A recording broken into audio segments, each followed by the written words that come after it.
when they pull you over, when the police pull you over, they're not asking where you're from or what your lineage is. That's what the talking point is. So we're saying that you guys use the police pulling all of us over as a talking point to where that should supersede our lineage.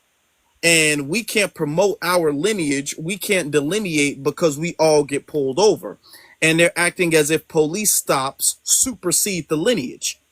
And this is why we're having the space, because it doesn't supersede the lineage. And when we talk about doing certain things for the lineage, we get hit with this counter argument that the police don't care where we're from when they pull us over.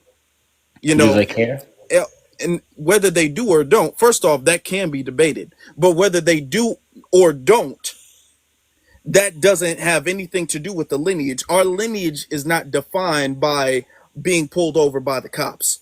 Our lineage is not defined by police interaction, you know?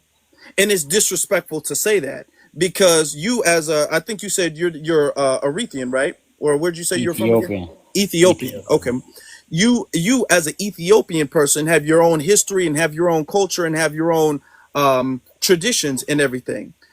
Right. I would be in bad faith to say that none of that matters because we will both be pulled over by the police.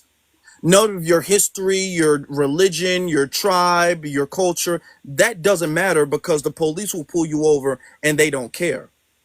Right.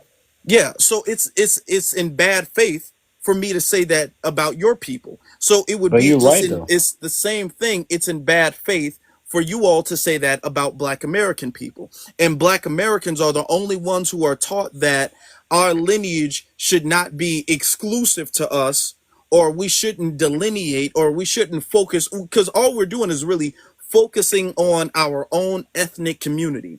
And we should not focus on our own ethnic community because it doesn't matter if we get pulled over. And Right. that's a I don't talking point disagree that we with you. hear from people who want us not to focus on our own ethnicity. But Vegeta, go ahead. Sure, I need to be better on that. I kind of crashed out today earlier, but I try to do my best, for the betterment for the black community. Hmm. Um, Again, for the police, it doesn't supersede lineage. This is also very true because of what you said earlier, Afro. That's why I like, coming up on here because your talking points are very much spot on what I'm about to say. But you also say it very intellectually, very well spoken. Thank you. Uh, yeah, for real. And the thing is, what they also know, what they don't tell you is that if there becomes an issue with certain nations when it comes to getting locked up and getting mistreated, then that will get handled by the embassy. That represents the that nation of those people of that ethnicity. So then they will have to go to them, and then the UN will get involved, and then they have to deal with international laws and things like that. And the U.S. government and the U.S. city itself does not want to do that because then that will cost a lot of money, and then that will just pretty much bleed out that city. So when it comes to when they say they don't know who we are, yes, they do know who we are because strategically, economically, I hope everyone's listening.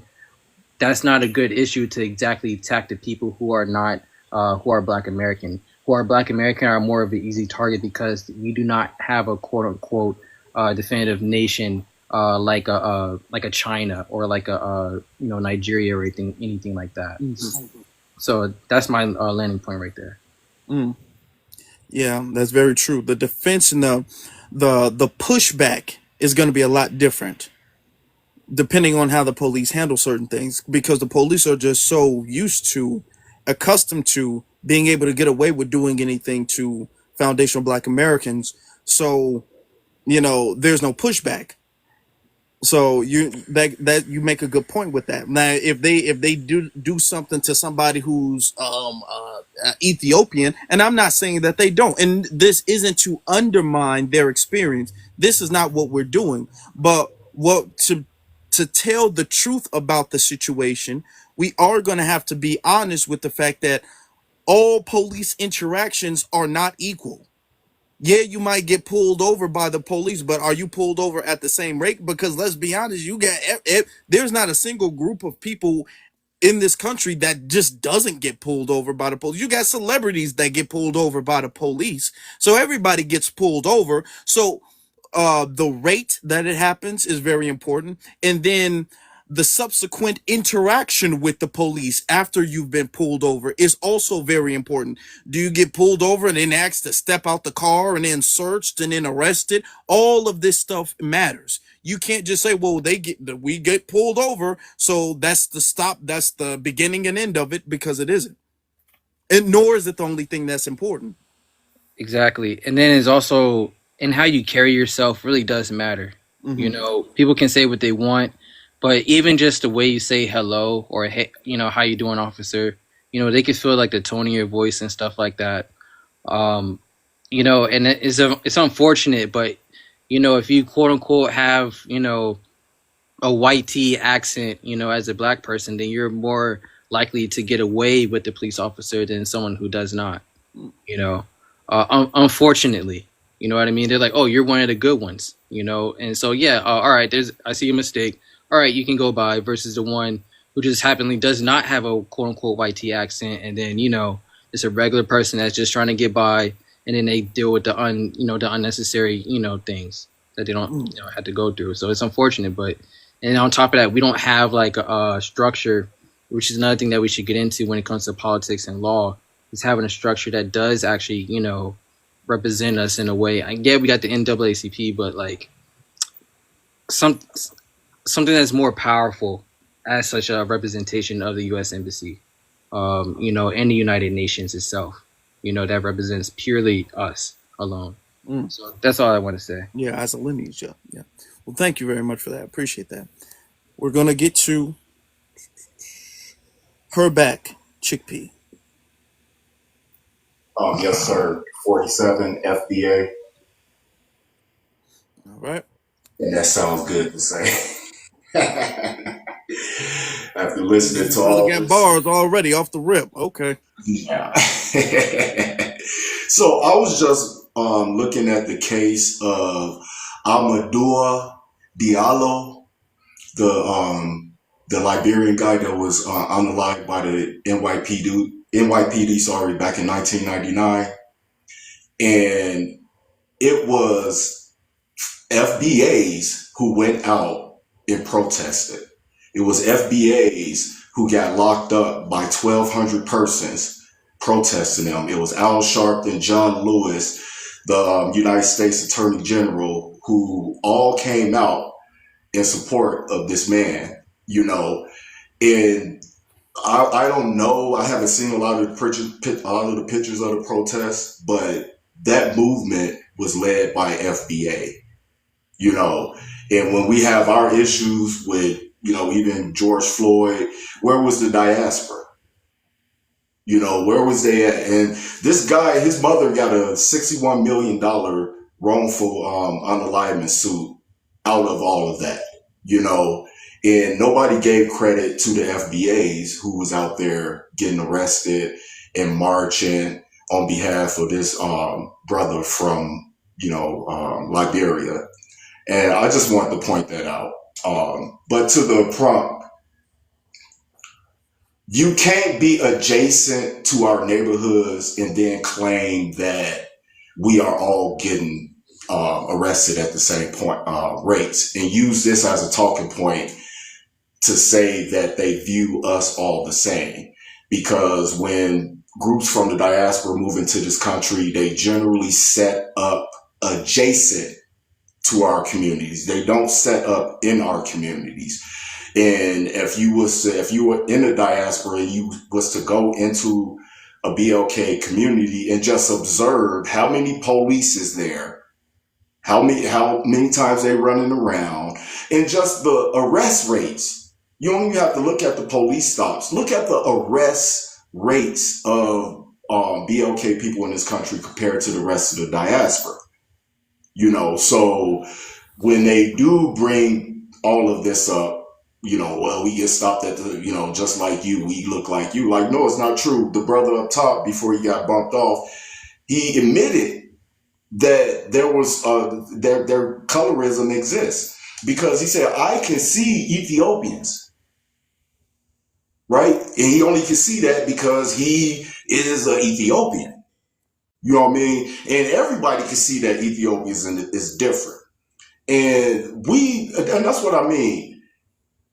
You put a monkey on your profile picture only to antagonize us. You know what I mean? Nobody even noticed it except BK. I mean, BX. I mean, BK, sorry.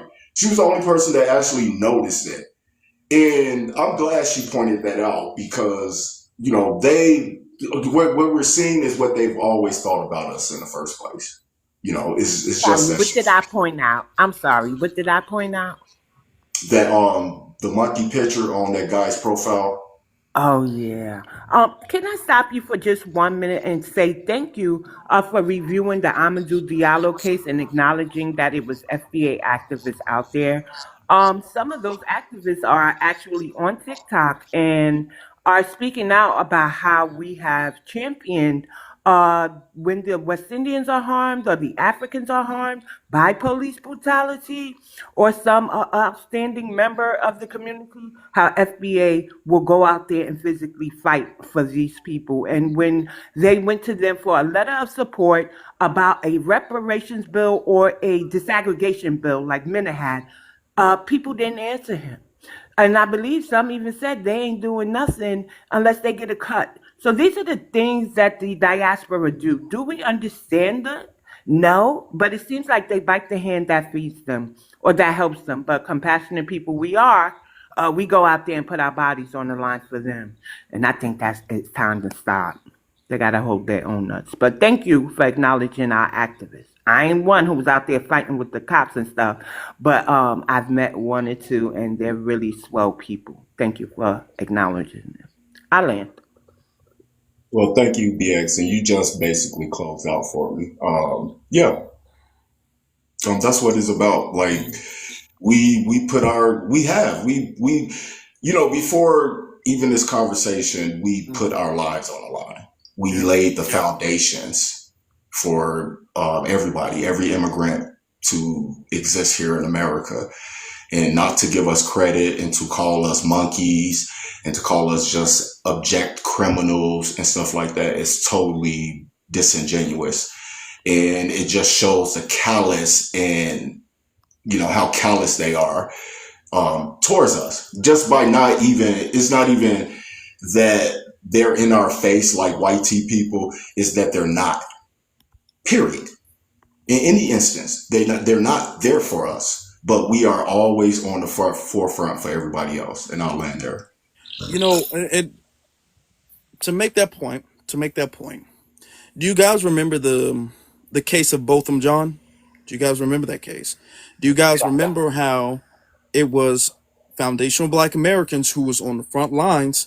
It was a lot of foundational Black Americans. It was some brothers and sisters who literally sacrificed their livelihood, their job. They had to move out because they were being harassed for testifying, all of this, for Botham John's family to come out there and talk about, I forgive you, I love you, I don't want nothing bad to happen to you. They gave her hugs in the courtroom, wiping her hair. I'm talking about it was some wild. It was almost like a parody of a courtroom. Okay, it was a parody of the courtroom. The way they were sitting up there, they treated her like she was the victim, and they took her family member from her. Okay, like she was the one who was being done wrong. All right. And then they tried to use the money because all of that was so they can get a big settlement. And then they tried to use the money for some type of immigrant scholarship program or something to that degree. And the problem that we have realized, and after that, we've realized, like, you know what, we can't be jumping out the window or running to the front lines for a group of people if they're not on the front lines. It's not our place to be running on the front lines for anybody else and then do the work and then they come in and then they get the reward. And this is what the diaspora is used to. The diaspora, truth be told, like, I'm glad you brought up the situation with Amadou Diallo. Truth be told, they're used to when they're in trouble, we're running to the front lines, we're fighting off the bad guys, we save the day, and then they come in and they get the trophy. All right.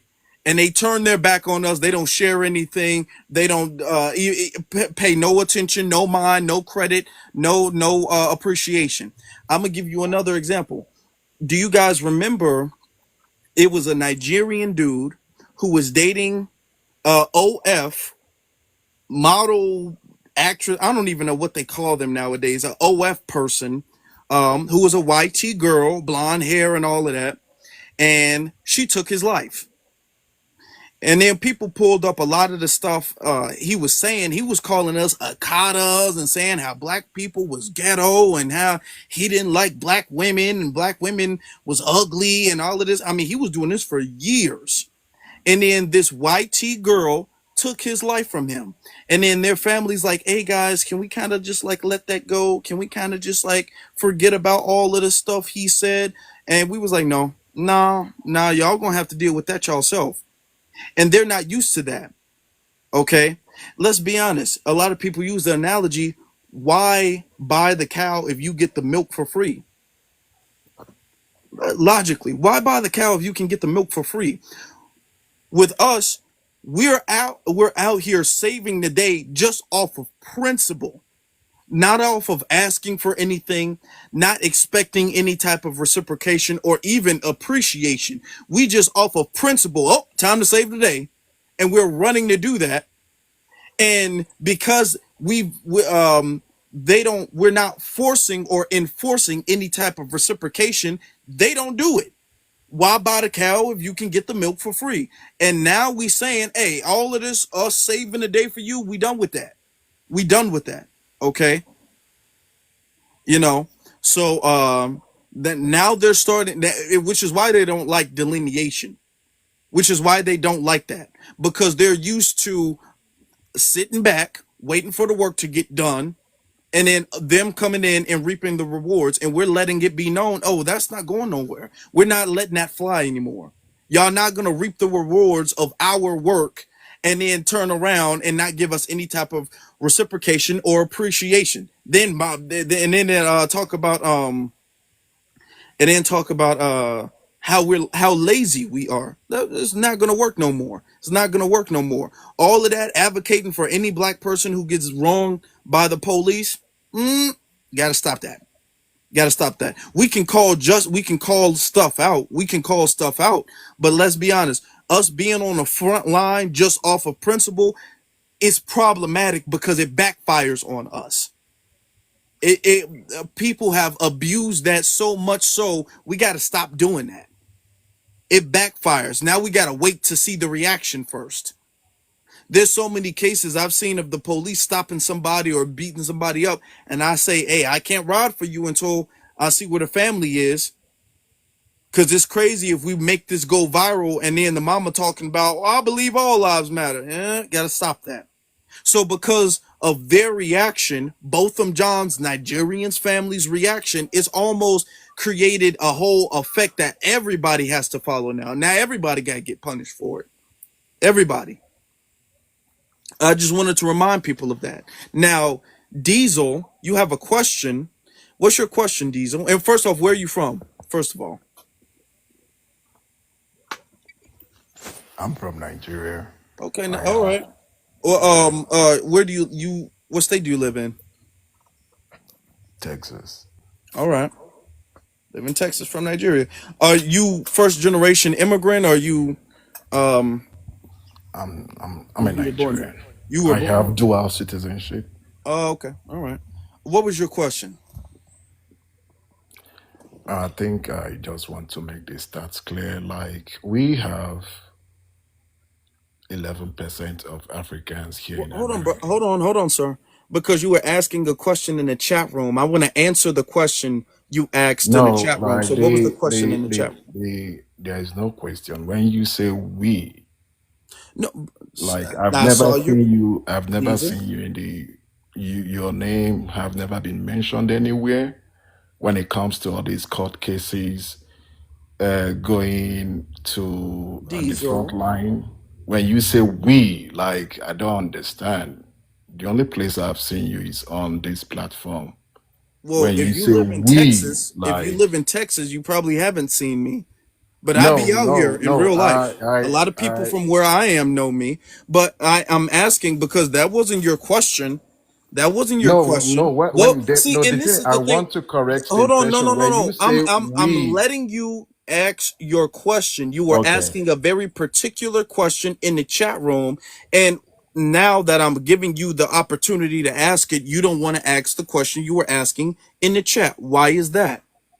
No, I am trying to correct your But no, disposition. before we When you get say into that, we, who are you referring? do y'all see? Who are you Do y'all referring? see? Hold on. Do y'all see? Before we get into that, just ask the question.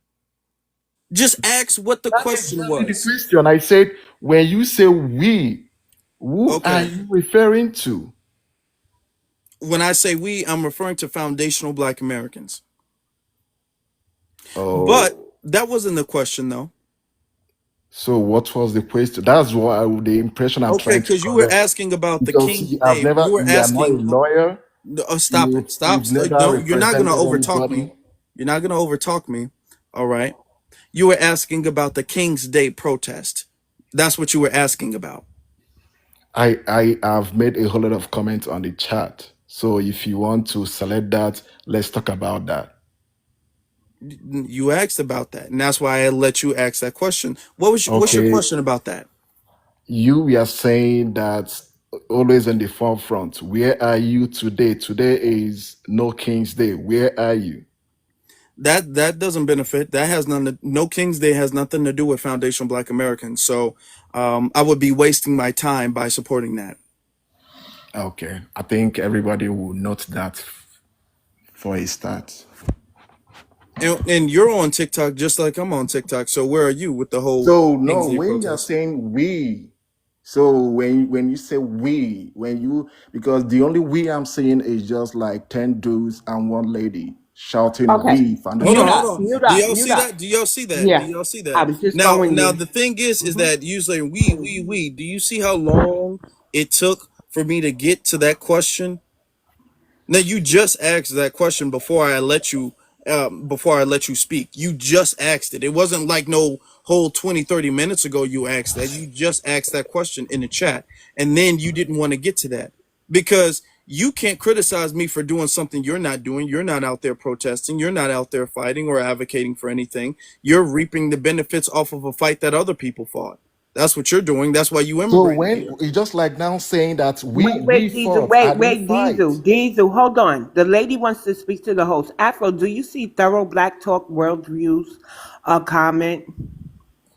Mm, Those are all the foreign black people or Afro descendant people, right? That FBA was on the front lines for. mm. Somewhere even in New York. So Diesel, we got the right to say we, because Black Americans act as a collective and not a tribe, right? So yeah, we say we, because we mean the whole of us. And then likewise, if you hit one of us, you hit us all. And when one accomplishes something major or great, or when one fights a battle, we all fought that battle. Get Mhm. it? We're not tribal. So when we say we, that's what we mean. And we don't have to keep going here and there and around the mulberry bush about we. Okay? Ask the real question that you wanted to ask. Then you said something about your richest African don't like Africans. That's that tribalism. That's y'all business too. You ain't have to bring that to this chat. But yeah, we are even on the front lines for you guys, only to be met with monkey pictures and things like, who is we? Why you ain't protesting this and that? But we literally put our bodies on the line for everybody in this country. We Mhm. deserve more respect than what y'all are giving us. And I just wanted to point that out. Do you not think Diesel? Now I want y'all to listen to this. Listen to his answer. It's very telling. Diesel, do you not think that foundational Black Americans have done things to support the diaspora? Do you not think that foundational Black Americans, as a lineage, as an ethnic group, should be respected for our sacrifice and our efforts that's benefited the diaspora? Who, who is foundational? Who is FBA? Do you not think that Black There, I think he had a phone trying to call, listen but to his answer. Do y'all listen to his answer? Do and you I not think that Black Americans who are descended from so U.S. chattel when slavery okay, when you should be? Let me just take hold just on, take hold on. Let me get the okay. question out. Do you Okay. not think that the descendants of U.S. chattel slavery, Black Americans, foundational Black Americans, should be respected by the diaspora for our sacrifices and our efforts that everybody in this country benefits from? Listen, Go you ahead, have go ahead. to. I'm listening. Can I'm you? listening. Hey, can just relax, relax, bro. I'm listening. Yeah. So you are trying to mock or model everything. You have to be in one place. Either you are FBA or you are Black American. You have to choose one. Not So really. how is Tell me Not FBA? the really. Hold on, but question hold I on. Do y'all ever see heard. that? Do y'all see that? Do y'all see Yeah, that? Do y'all see the way he yeah. tries to deflect the question? Do y'all see how he tried to deflect that? Answer the Now, question now at all, it's brother. FBA or Black American. Now that's an issue. Okay, Didn't answer the so question at all. I'm saying the fact that we are owed respect for what we've done, and then now he's because he doesn't want to say no because we gonna get on his bumper about it. Let me He just tell doesn't you want to what. say Wait, no, but he Let me doesn't just. feel No, the wait, answer is wait. yes. You Go are ahead. trying to see what you're trying to do. Go ahead. You Just don't. answer the You question. don't. You note the fact that this thing FBA is not flying. I give respect to Black Americans. I Okay. give. Well, let's stop. Let's Can I stop. Let's finish, stop. please? Don't. No. Just No. allow No. somebody to Let me. talk. I will answer. No. No. I will answer the question then. Do Watch you this, need a y'all. Watch hug? this. Watch Just this, relax. Let dude. me If you finish my keep point. talking, don't talk over the host. Don't be upset. Okay. No, if you need a hug, I will give Be you a hug. quiet. Be quiet. Let's say, let's not say foundational Black American for right now. Let's just say Black Americans. And Do yes, now you're talking. Now, shut up. Do you not think that Black Americans should be respected by the diaspora and the effort reciprocated from the diaspora for our work and sacrifice that everybody benefits from? I respect the effort, the contribution of Black Americans in uplifting the Black image all over the world.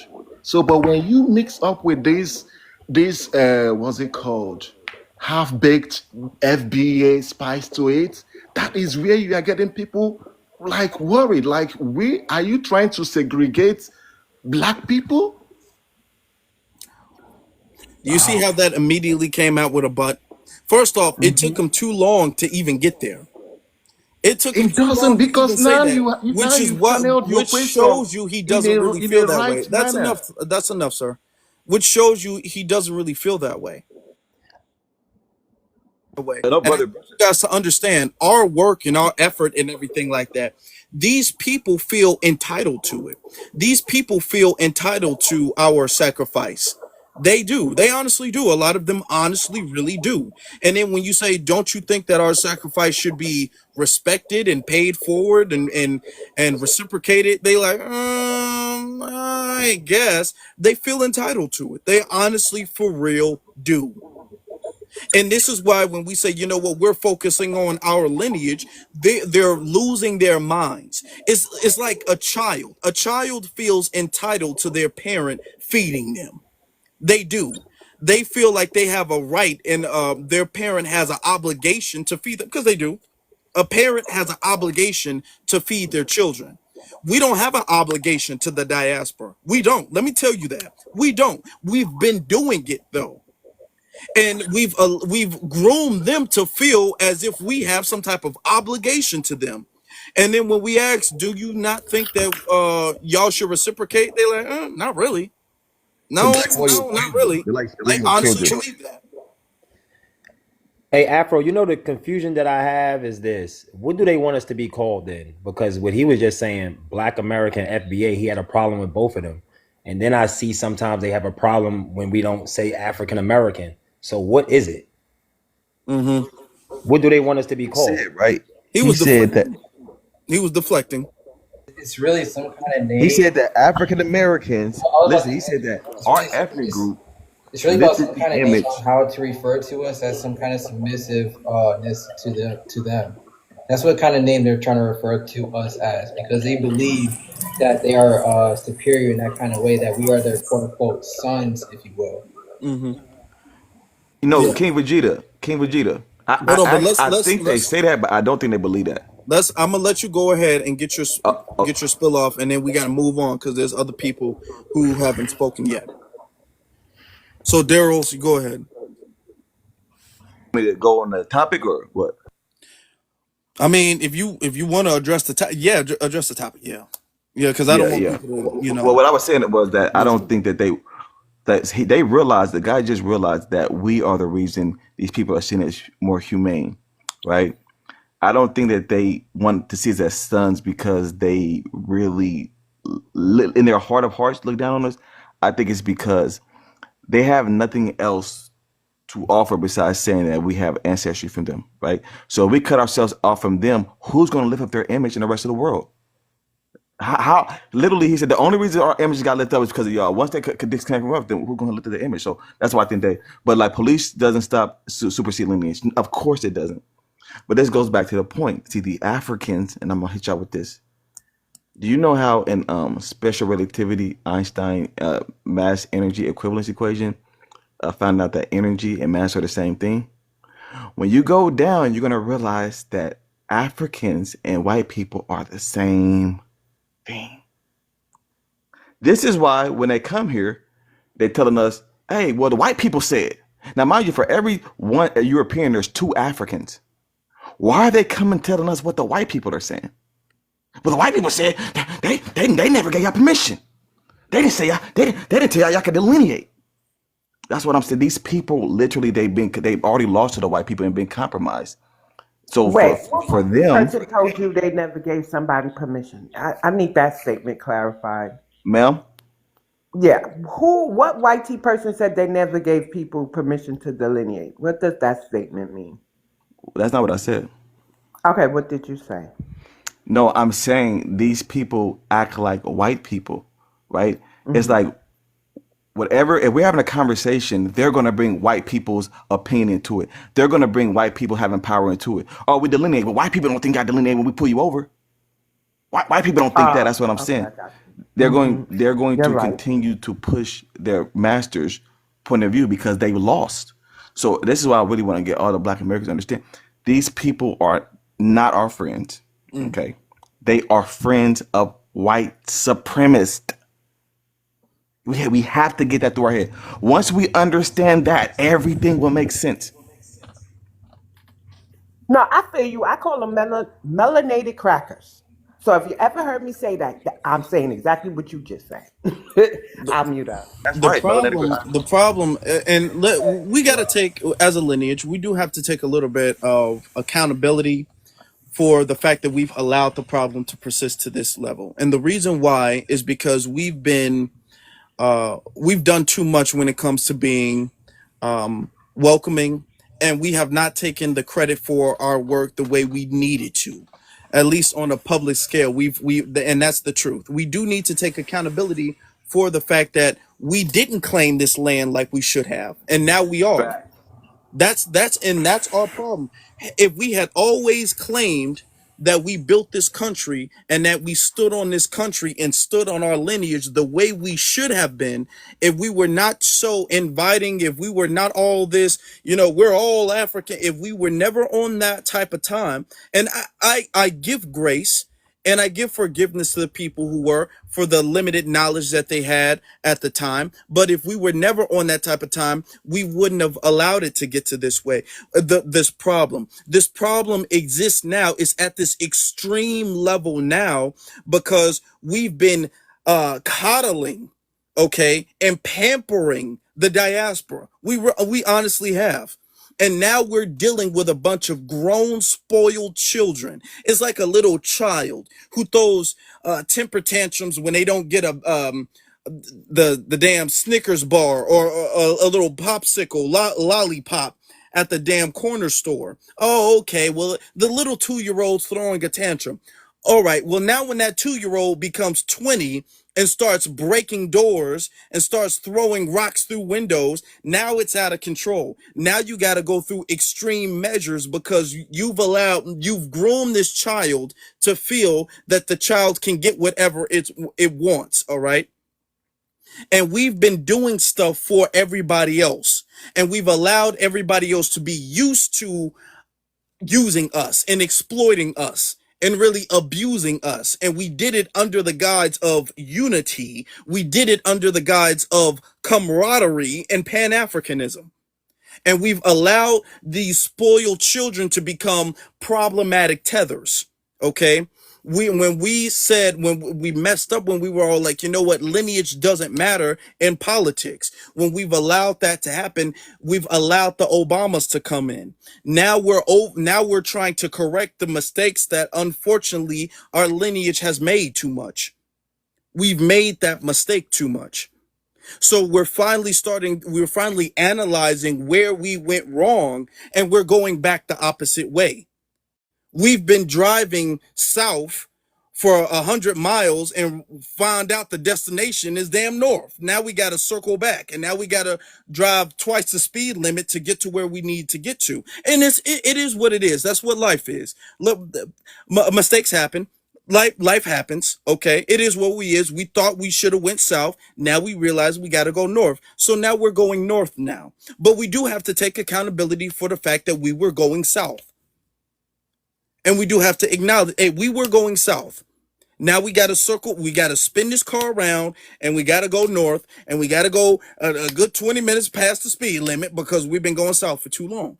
So a lot of y'all are like, why y'all being so divided? Why y'all being so mean? Why y'all being like this? No, we're putting our foot to the pedal because we've allowed this problem to exist for generations.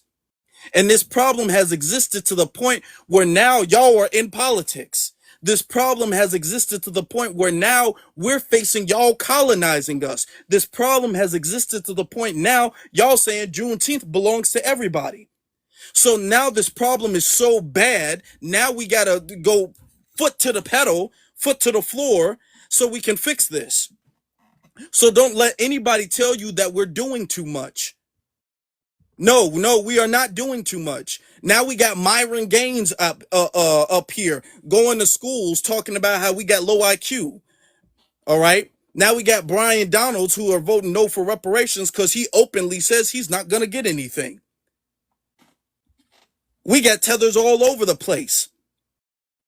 So no, we are not doing too much. We're doing exactly what we need to be doing because we're fixing the problem that we shouldn't have made or we shouldn't have allowed. We didn't make it, but allowed to get to this level. You notice the likes of Brian Donald never speaks negatively against CARICOM?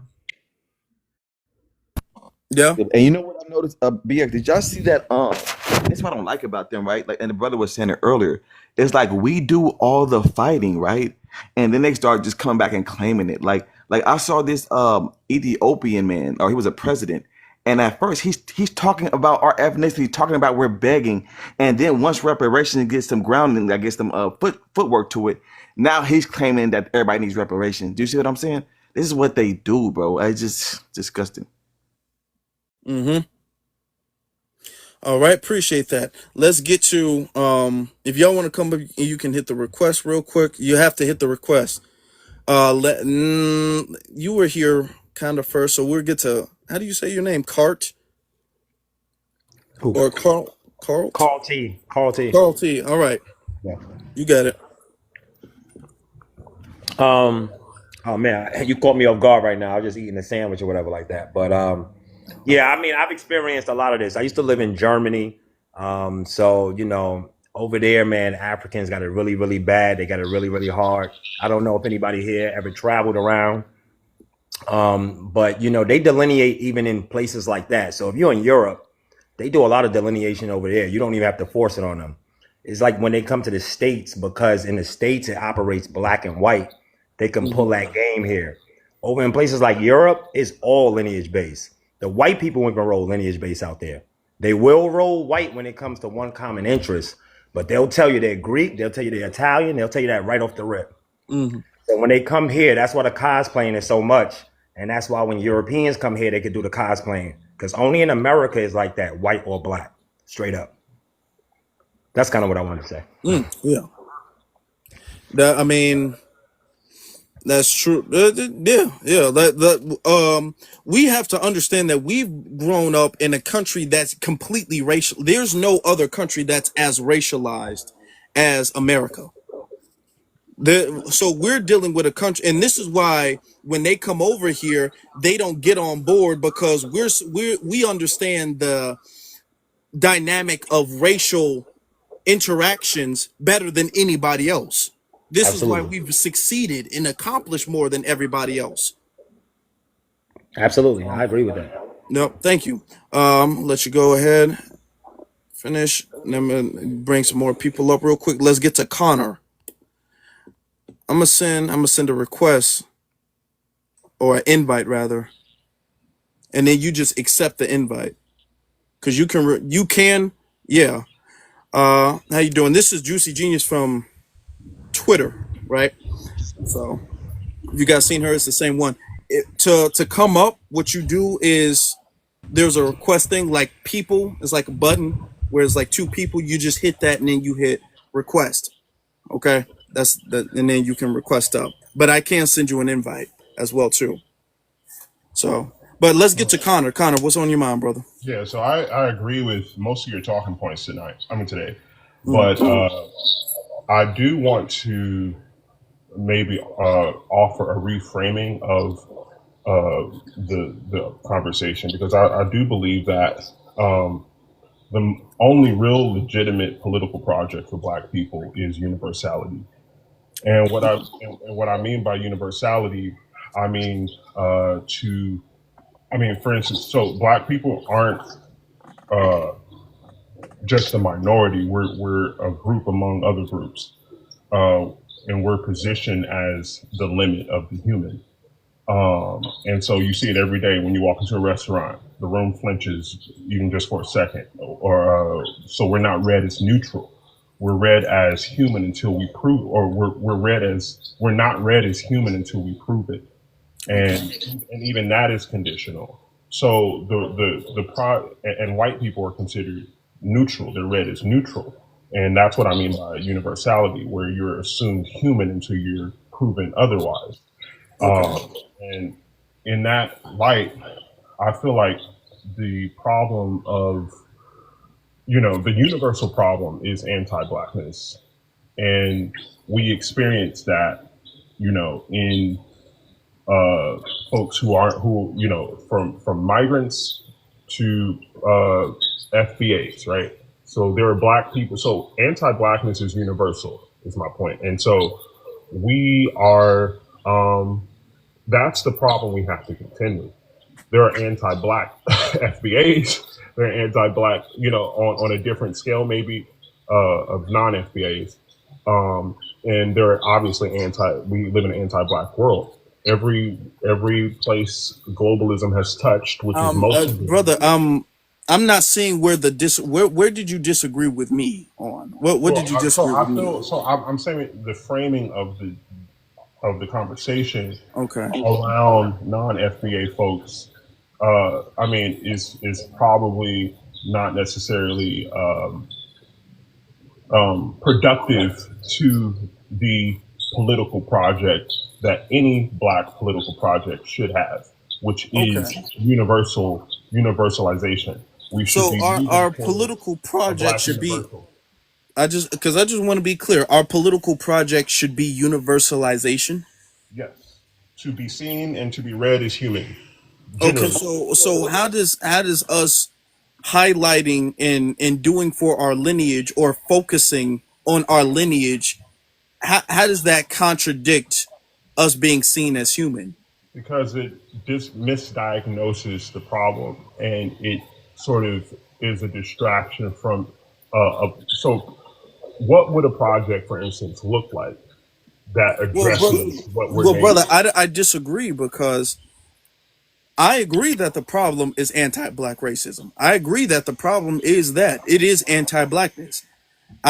That is the problem. So we both agree on that. Yeah. I don't see how you're reaching the conclusion that us focusing on our lineage or us highlighting the lineage in the country that we built dismisses that or um, is an impediment to that rather. It's an impediment because, again, if we diagnose the problem, and you disagree that The problem has to do with the structures, the ideologies that have written a script in most people's brains to encode us as non-human.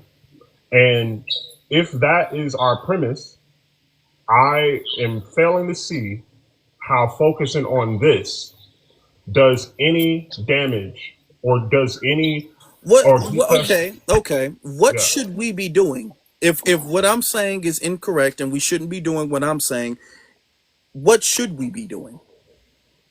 So again, I think that a lot of I think debate is very healthy and it's very good, especially if you come from here, you come from this or spaces like this, and maybe I don't know if you work in policy, you can work, you can have power in a corporation, you can, and there are all kinds of ways in which folks who have power and who have some level of influence can go and sort of make decisions and do things that move the Brother, needle. brother, But my One for point the is moment. that sake of time, Afro. for the sake of time, I'm gonna ask you again, what should if what we're doing here is not right, if we're missing the mark, where should we be going? What should we be doing?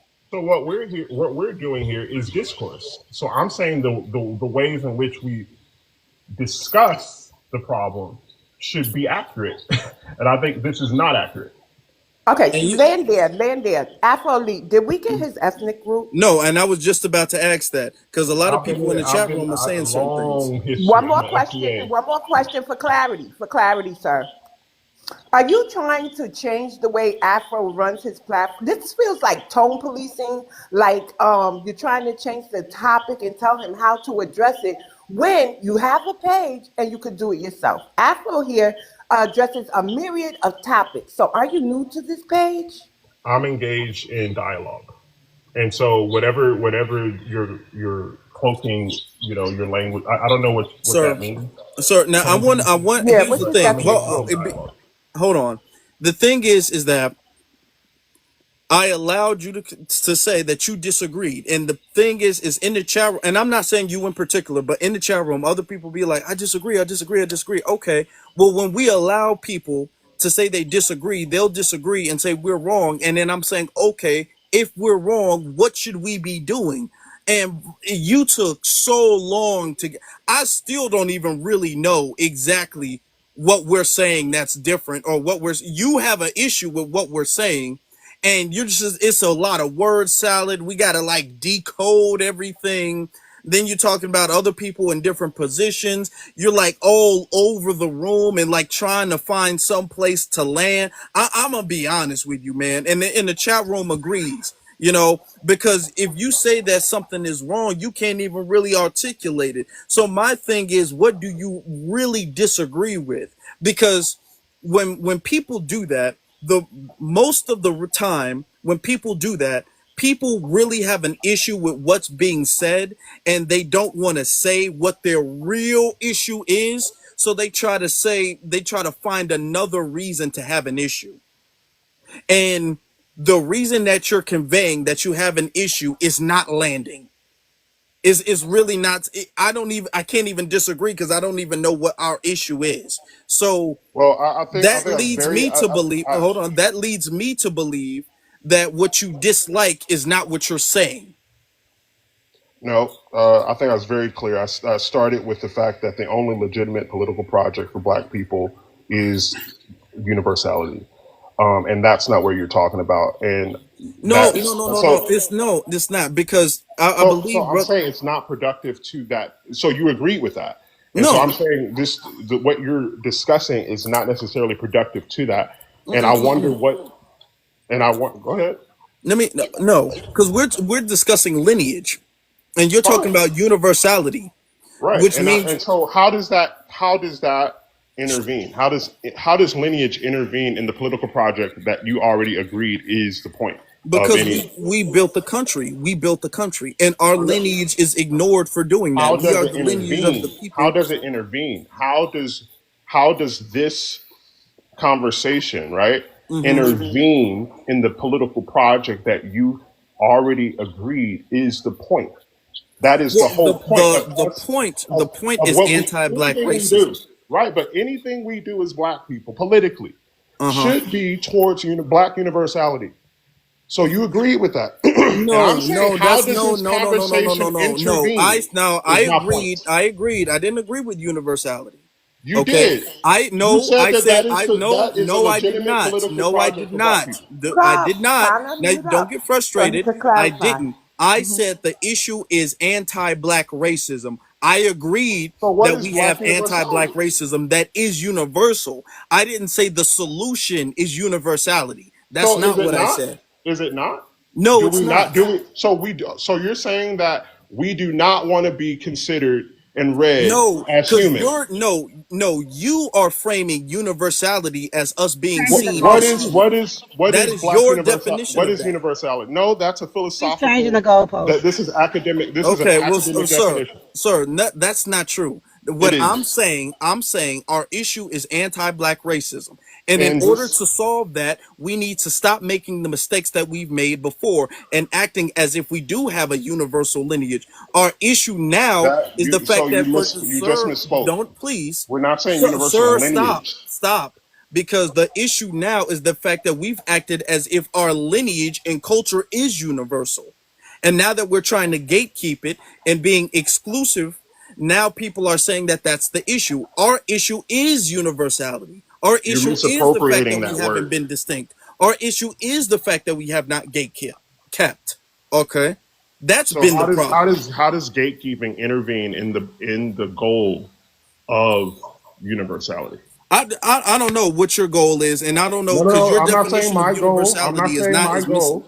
So So it's so not to Well, say you're it gonna have simply, to, sir. Sir, to say wait a it minute, simply, sir. We didn't even get your ethnic group yet, and you're talking about universality, right? So start there with your ethnic group, so I can understand what lens you're speaking through.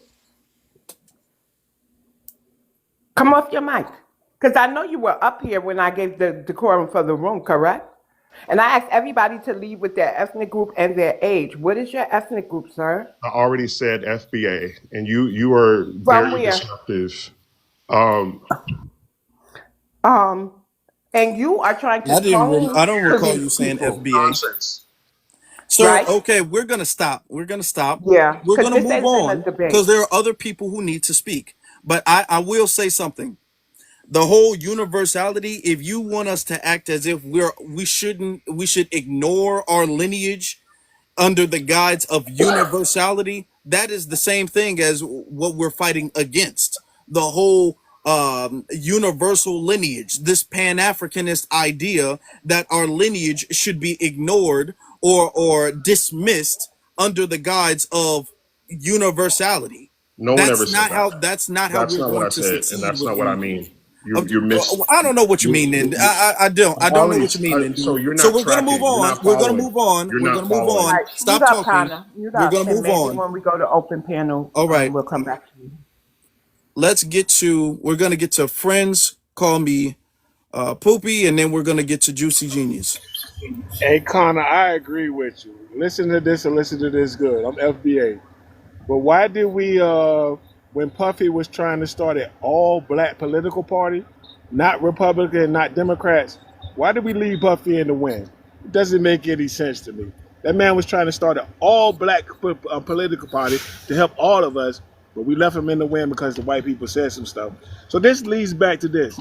When them people come after us, we gonna leave whatever goddamn is trying to help us, we gonna leave them in the win. Hold on, because Malcolm X also said what other group has a celebrity as their leader, right? And look at the state of Puffy today, sir. You and Connor could go on the island and fight universality But all you Puffy want. tried to start Now, a all did you said you're FBA? Where your people really from? What state? not black, not Republican. I mean, not Republican, not Democrat, but all Now, black. hold on, So BX. Do them- you as understand? Do soon you as understand? BX? Do you understand how upset they are about the Mm-hmm. prompt? That they don't even want Yeah. to address the prompt. This dude is now he's talking about Diddy's political. I don't even know about this. And there's been a couple of other people who's tried to start an all black political party. First off, in America, that's not gonna work. That's not gonna work in America, okay? We're Oh my FBA. God. Why wouldn't it I work? want to hold But on. Wait. that's Don't not come off going your to mic work in again yet, America. We got to friend. I stop want to acting address. like this was Wakanda.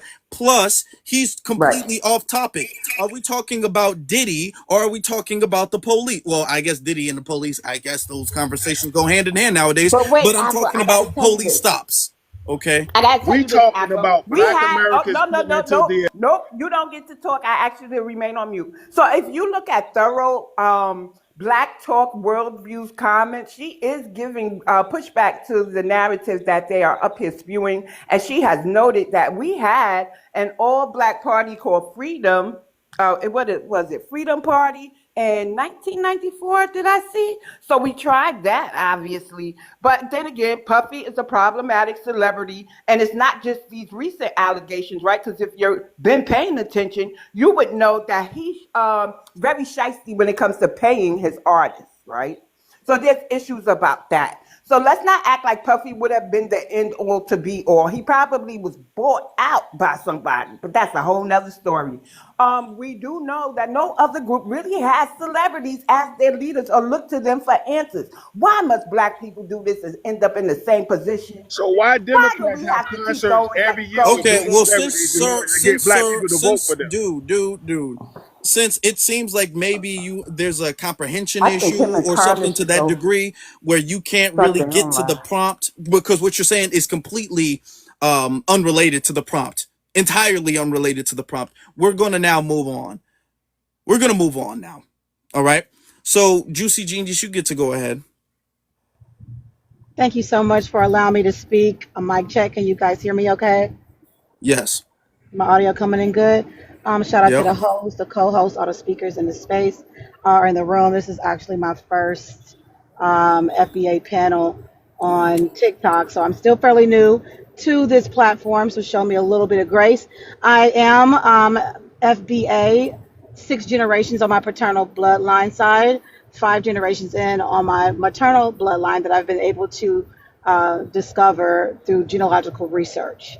I wanted to come in to just contribute to the discussion from the point that I came in regards to the whole universality and why Black Americans are delineating and why our political movement is shifting the culture and focusing on why Black Americans are prioritized in this season. As a 14th Amendment descendant, because I like to speak constitutionally, because that's who we are, there's a lot of provisions that are happening within this administration that brings more focus to our political movement and the discussion around our unique ethnic group.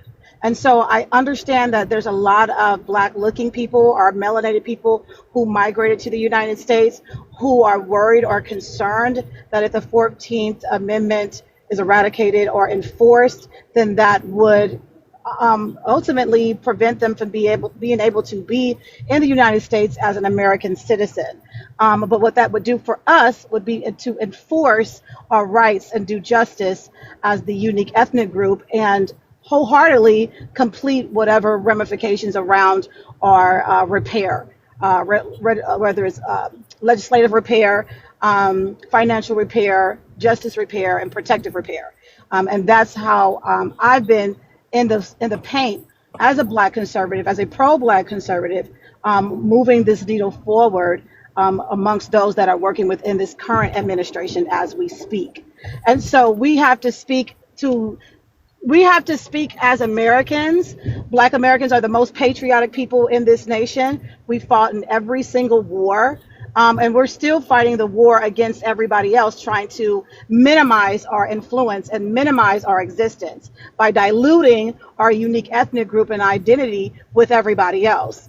I don't know of a lot of Black Americans that are fleeing to other countries, changing their names, changing their language, changing how they speak, changing how they dress, changing everything about them to assimilate into that country's culture and heritage and political lanes to go in and overthrow their government or change laws for those people who are native to that land. Black Americans don't do that, but I'm seeing that a lot of Black immigrants or African immigrants or Caribbean immigrants feel very comfortable doing that here in this nation. So, like Afro Elite stated, it's really important that we have to grab this bull by the horns and stop it and then redirect the pathway to make sure that in our nation, in our country, that many of you all come to voluntarily, you sign a document through immigration denouncing your nation, denouncing who you are. You have to make a pledge against the nation that you come to, but then you come here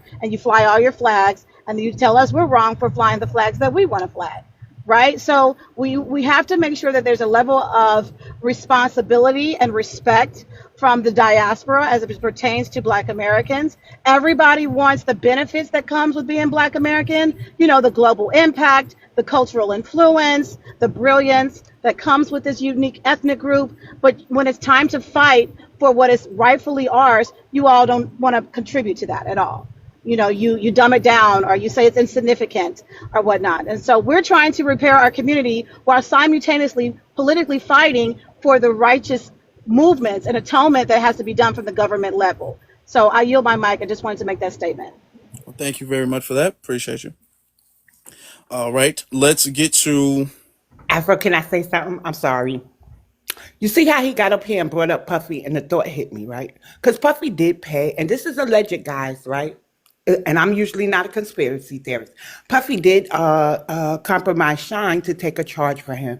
Puffy probably sent people over here to plead his case, but I want them same people to go to the island of Trinidad because his mama is Trinidadian. Puffy is actually by ethnic, and ask Trinidad why they leaving Puffy hanging in the wind. We ain't obligated to take Puffy on no more when he snaked us the most. So y'all take that Puffy theory and run with it elsewhere, preferably to the island of Trinidad because we don't want them headaches. Thank you. That's all I wanted to say, Afro. For real. They laughing. Mm-hmm. All right, let's get to. We're gonna get to Denzimas and then Samantha Smiles. All right. It'd be hard to read some of Hello. these names sometimes. Go ahead, Denzimas. You got it. Oh, okay.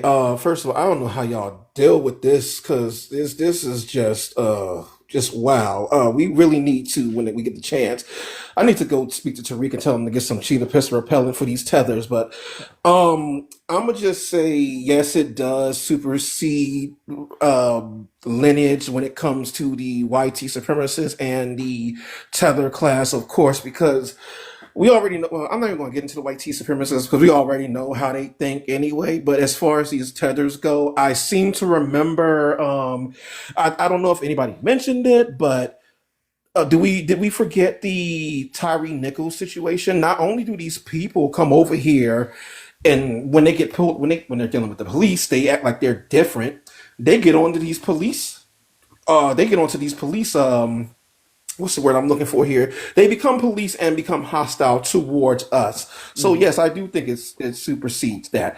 And then we have now they become extremely hostile, and then we have to come deal with them talking down upon us. So I don't want to be long-winded today because I'm just like really aggravated with that last caller because I really feel like he was just coming in here just to like cause chaos. But yeah, that's pretty much it, man.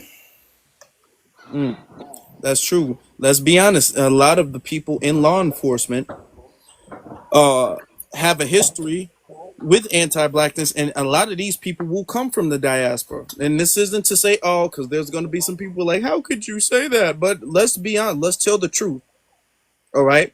Myron Gaines used to work for law enforcement. Wasn't he a member of the? He was a member of some government. I think if it wasn't the FBI or something of to that degree, one of the letter agencies. Myron Gaines admitted he used to work for the government. So you have a lot of these people. Yeah, it was the FBI. Okay, I'm correct. It was the FBI. And I You forgot. have these, Oh, or sorry. people saying FBI, Homeland Security. Okay, it was Homeland Security. But you have people who are working. Okay, thank you.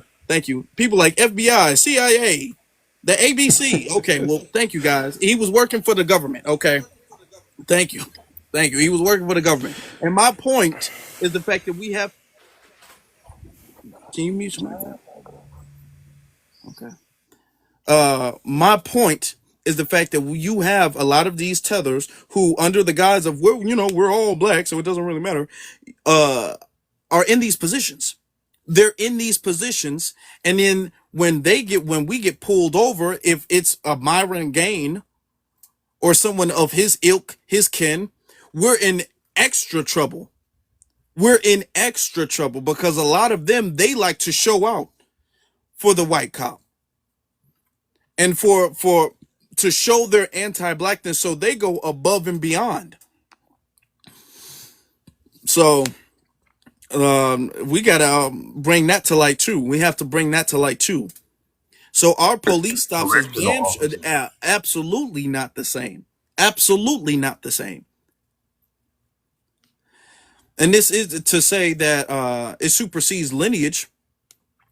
Let's be honest, their lineage, truth be told, and this isn't to undermine stuff because we can bring up cases where they've been victims of police brutality. Let's be honest, okay? We can bring that up, right? But you know what I'm saying? Truth be told, their lineage, being a foreigner in general, kind of just gives you a little bit more leeway with law enforcement. And in some cases, it kind of can give you a little bit more leeway because the disdain is for a particular lineage.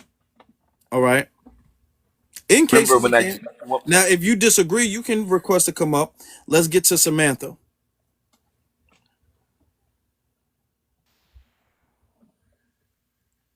Samantha, you can go ahead. Hi, happy Saturday, everyone. Thank you guys so much for having me on. And I want to say I appreciate this conversation.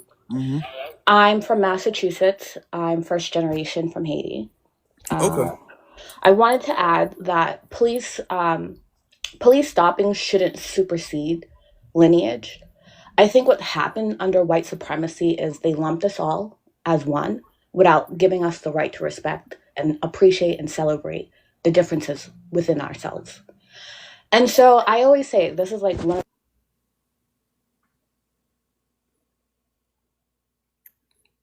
We can't hear you. Hello? Yeah. When you think of American, especially overseas, you don't think of white culture. You think of Black American culture. And Black American culture has been the representation of America. And that's why a lot of times we're inspired, especially overseas, because we see you guys doing so well. But in all honesty, when you're assimilating, we don't even understand. A lot of us, I can't say everyone, a lot of us don't even understand the history, the laws, the fight, all of the endurances that got us to this point where the doors were open for Black immigration. And I think that's super important because once you guys really stamp and identify and separate and let people know who you guys are, it will give access for us to be able to fight for our own reparations that we have going on back home. Because on a greater scale, Americans, especially white Americans, have really destroyed so many people's homelands. That's why we're in America. And that's why I don't think I deserve any reparations. But I would fight for my sister.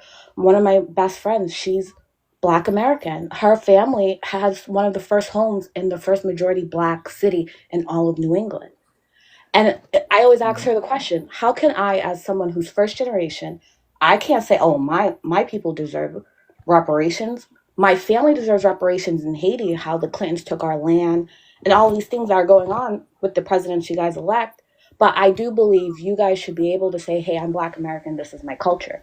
And yes, we do assimilate because when a cop does stop us, I remember I was told by one of my good friends, well, you're Black under the white man's eyes. And as a Haitian, I'm like, I don't give a damn about white people's perspectives at all. Mm-hmm. And so I think that's where the split, I believe, is happening. And I'm going to remove myself because I want to give more FBAs the opportunity to speak. But that's where I wanted to land. But I definitely agree. And I think all immigrants, we should just support our Black American brothers and sisters. Because Mm-hmm. as Haitians, no one liked Haitians 10, 15 years ago. Now a lot of people are Haitian. So I Now, definitely. I would like to address what you have just said. See, Can I follow up behind you, Afro Elite? yeah. If she's still here, I would like to.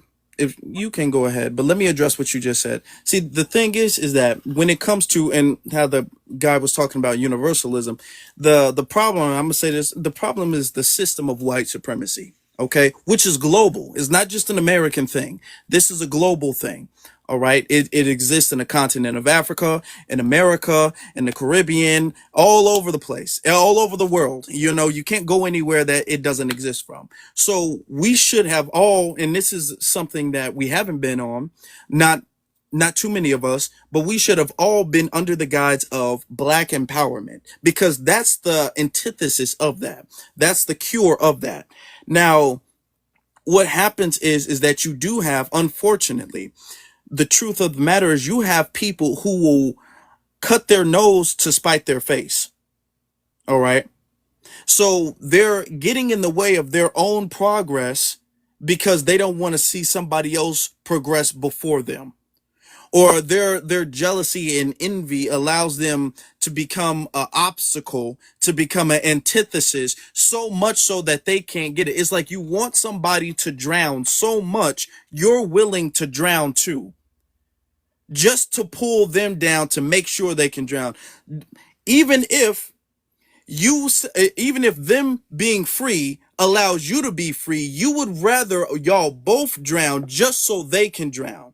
And this is the issue that we're having, which is why we can't really understand, too many of us can't really understand why African and Caribbean immigrants, not all, but why they are so against reparations. When Brian Donalds, when he said something about reparations, he doesn't support reparations because he's not going to get any. We're looking at it like, well, first off, we wouldn't go to CARICOM and say, well, I'm not going to get any CARICOM reparations, so I vote against it. We would never do that. But the thing is that a movement has ripple effects. Okay. So our empowerment or our reparations here, that's going to be, and that should be viewed as a W for black empowerment. And with that momentum, that can be carried, and the ripple effect can spread across the diaspora. You can look at the situation with apartheid in South Africa. This is just history. Apartheid in South Africa. Even Nelson Mandela and the South Africans who were fighting against the apartheid said that the movement and the energy was copied from the civil rights movement that preceded it. So these movements and these victories have a ripple effect that affects everybody else and that benefits everybody else.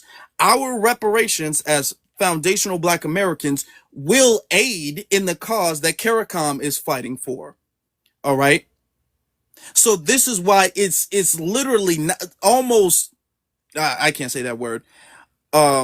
It's self-destructive, to say a better word. It's self-destructive for the tethers to come in and try to get in our way. They're destroying themselves out of envy, out of jealousy, out of fear. It's self-destructive.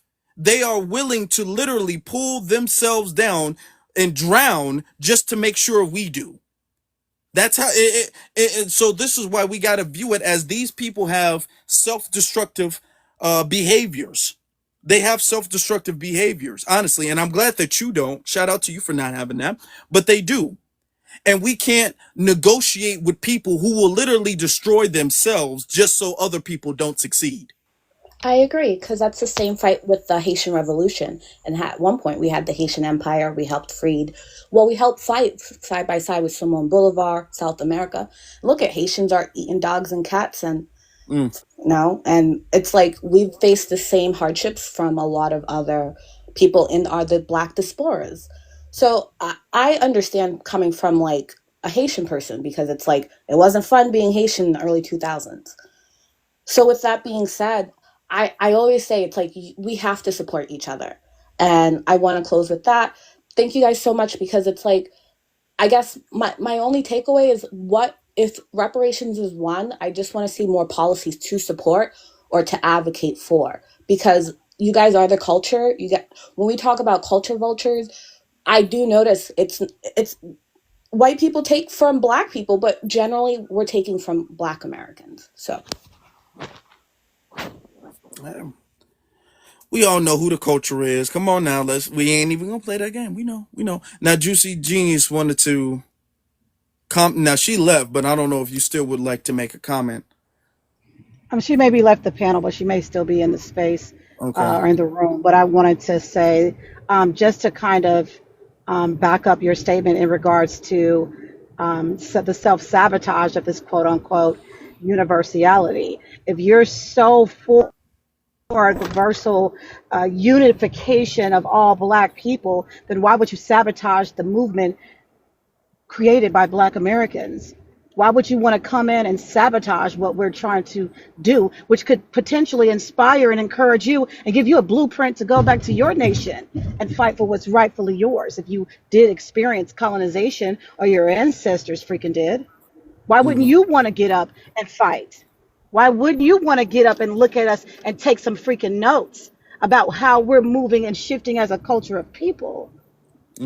We have a lot of respect for the Haitian Revolution and Haitians. See, we respect your heritage. We respect your history. We respect who you are as a people. And we do understand that there are things that happened to your nation that was outside of your control that contributed to the demise of your people.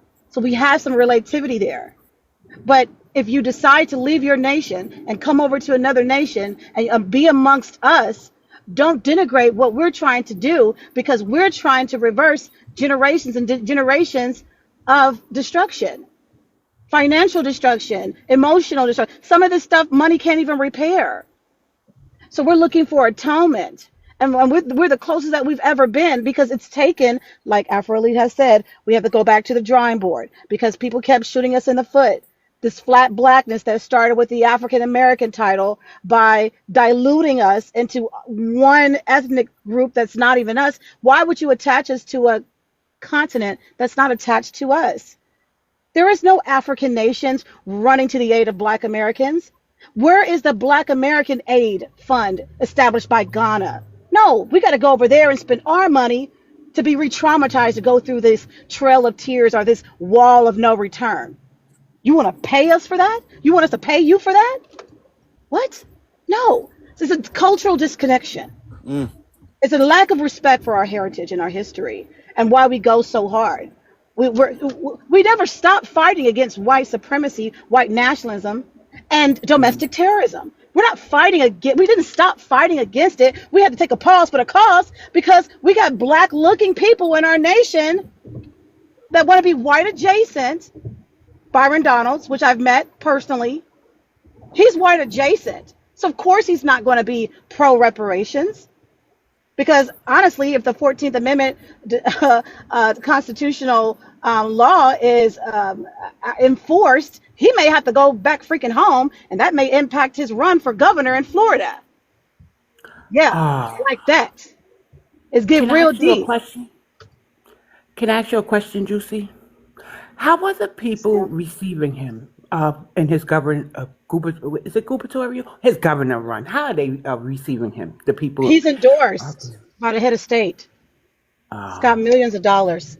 Anybody running on a Republican ticket right now, Black or white, is expected to win because they want to keep it conservative for a while. I'm a Black conservative, so somebody from our side has to be in the rooms. Everybody right. can't be a Democrat, but I do understand some people are liberals, some people are conservative. I'm going to respect my people wherever they lean, but somebody has to be in the room to get a good understanding and be able to communicate to the unit what's happening. So yes, he's very well received. He has a white wife. They cleaned up his internet. He scrubbed him of anything that's on there that could be potentially damaging. He's a picture perfect candidate for a Black, quote unquote, Black running candidate for Florida. He's already been endorsed. And one more question. Did you hear about, oh, you did mention Benin, right? The slavery theme park? You did Say it mention again. that, correct? Which one? The slavery theme park in Benin. I've never been. Honestly, if I go to No, Africa, they're I would just prefer to go. constructing it. They're They're just, constructing it. Oh, yeah. no, I wasn't. Enlighten me because I'm not aware. Well, let's get to some of the other Okay, I'm speakers sorry. real Okay, quick. Okay. okay. The I yield my BX, see, mic. that's that interview mode. BX be getting into interview mode real quick. I, She is a journalist, so I it am just a comes journalist. naturally. She gets into interview mode real quick. So You know, Yeah, I so am a we can get to journalist. that. We can get to that. Yes. We can get to that. But Okay. I just I'm want to yielding my be mic. fair to some other people real quick. Um, you know, shout out to the journalist in her though. Let's get to digit A L or L. Digital, yeah. Greetings to the chat and thanks for allowing me to speak. Um, the post police stops doesn't supersede lineage. Mm-hmm. Yeah, I think that's a weak argument. No matter if all of us get stopped by the police, that doesn't have anything to do with lineage. And I want to take up for Pan Africans. I consider myself a FBA and a Pan African because I believe you could be both. Well, yeah, And FBA is just a lineage. right, So right. people treat FBA as if it's a political ideology or if it's some type of social ideology. It's just a lineage. You can be a Pan Africanism. That's an ideology or belief system. FBA is a lineage. You can be you're FBA regardless, and then you're Pan African. Okay. And I run in Pan African circles, and most of us Mm-hmm. support the right that ethnicity has a right to identify, self-identify, and delineate. Mm-hmm. Um, I look at it like this: if like we say, if I said tell you B1 and you tell me B1, so we're black first, but you wouldn't expect me to put you before my children, right? No. The same way, like in Pan Africanism, we say race first. But when I'm saying race first, I mean that. But I would they shouldn't expect me to put them before my ethnicity just because we're the same race. And I look at it like in hood politics. In hood, I'm from Chicago as well, brother. I've been following you for a while. So Most here definitely. we have blocks. So several blocks might make up a hood. So my block might be popping just because we from the same hood. You can't just come on my block just because my block is popping. You know, there's orders to things. So I mean, I'll stop there, but I just think it's a natural order to things. It is. It is. And this is what we're trying to establish because we've been too disordered, you know, and this is why we've been running on this hamster wheel where we haven't been getting anywhere. And no matter how hard we run, no matter how long we run, we're not getting anywhere because we're on a hamster wheel. And in order for us to get off, we have to realize that we're on it. You know, there is an order to certain things. Let me tell you something about myself, and I'm gonna speak for myself. Okay, I can't speak for anybody else, but I do want, honestly, genuinely, I do want the success for the diaspora. I do. In my heart of hearts, deep down, I really do. I want African people to be successful in Africa. I want Caribbean people to be successful in the Caribbean. I want CARICOM to get their reparations, Jamaica, Haiti, Barbados, Nigeria, Trinidad. I want them all to get their reparations. I want South Africa I want that to happen. I do. I do. I truly, truly do. I'm American. I was born in America. My parents, their parents, their parents, their parents, and parents, and parents, and parents, all the way back to us building America. So this is where my priority is, though. I want that for you, and I hope that you guys can have that. I hope that you guys do have that. But my priority needs to be here. And that's all we're saying is that our priority, and we wish y'all the best, but our priority needs to be here. Our priority needs to be on my reparations, our reparations as a lineage. Our priority needs to be on fixing the ills and the problems of America. Our priority needs to be focused on American anti-black racism. Not that we don't want y'all to succeed or we don't want y'all to do well, but we need to realize that our problem and the reason why we have not been succeeding is because we've had misplaced priorities, and now we need to analyze where our priorities need to be and get things in alignment, proper alignment. Our priority needs to be on our reparations in America. We need to get legislation specifically for our lineage in America, our ethnic group in America, fixing things with our children in schools, our hospitals in America. We have a lot of issues here. that needs to now be focused on. It needs to be a priority that can't be dismissed or put on a back burner for another group of people's issues. Not that we don't care, not that we want bad or want anything wrong or wish harm on anybody, because we don't. We don't. I don't. And I'm sure a lot of you guys don't. But you cannot, and I'm not saying you are, but we cannot allow just because we don't want harm to come to you guys, we cannot allow that to get us distracted off of where our priorities need to be.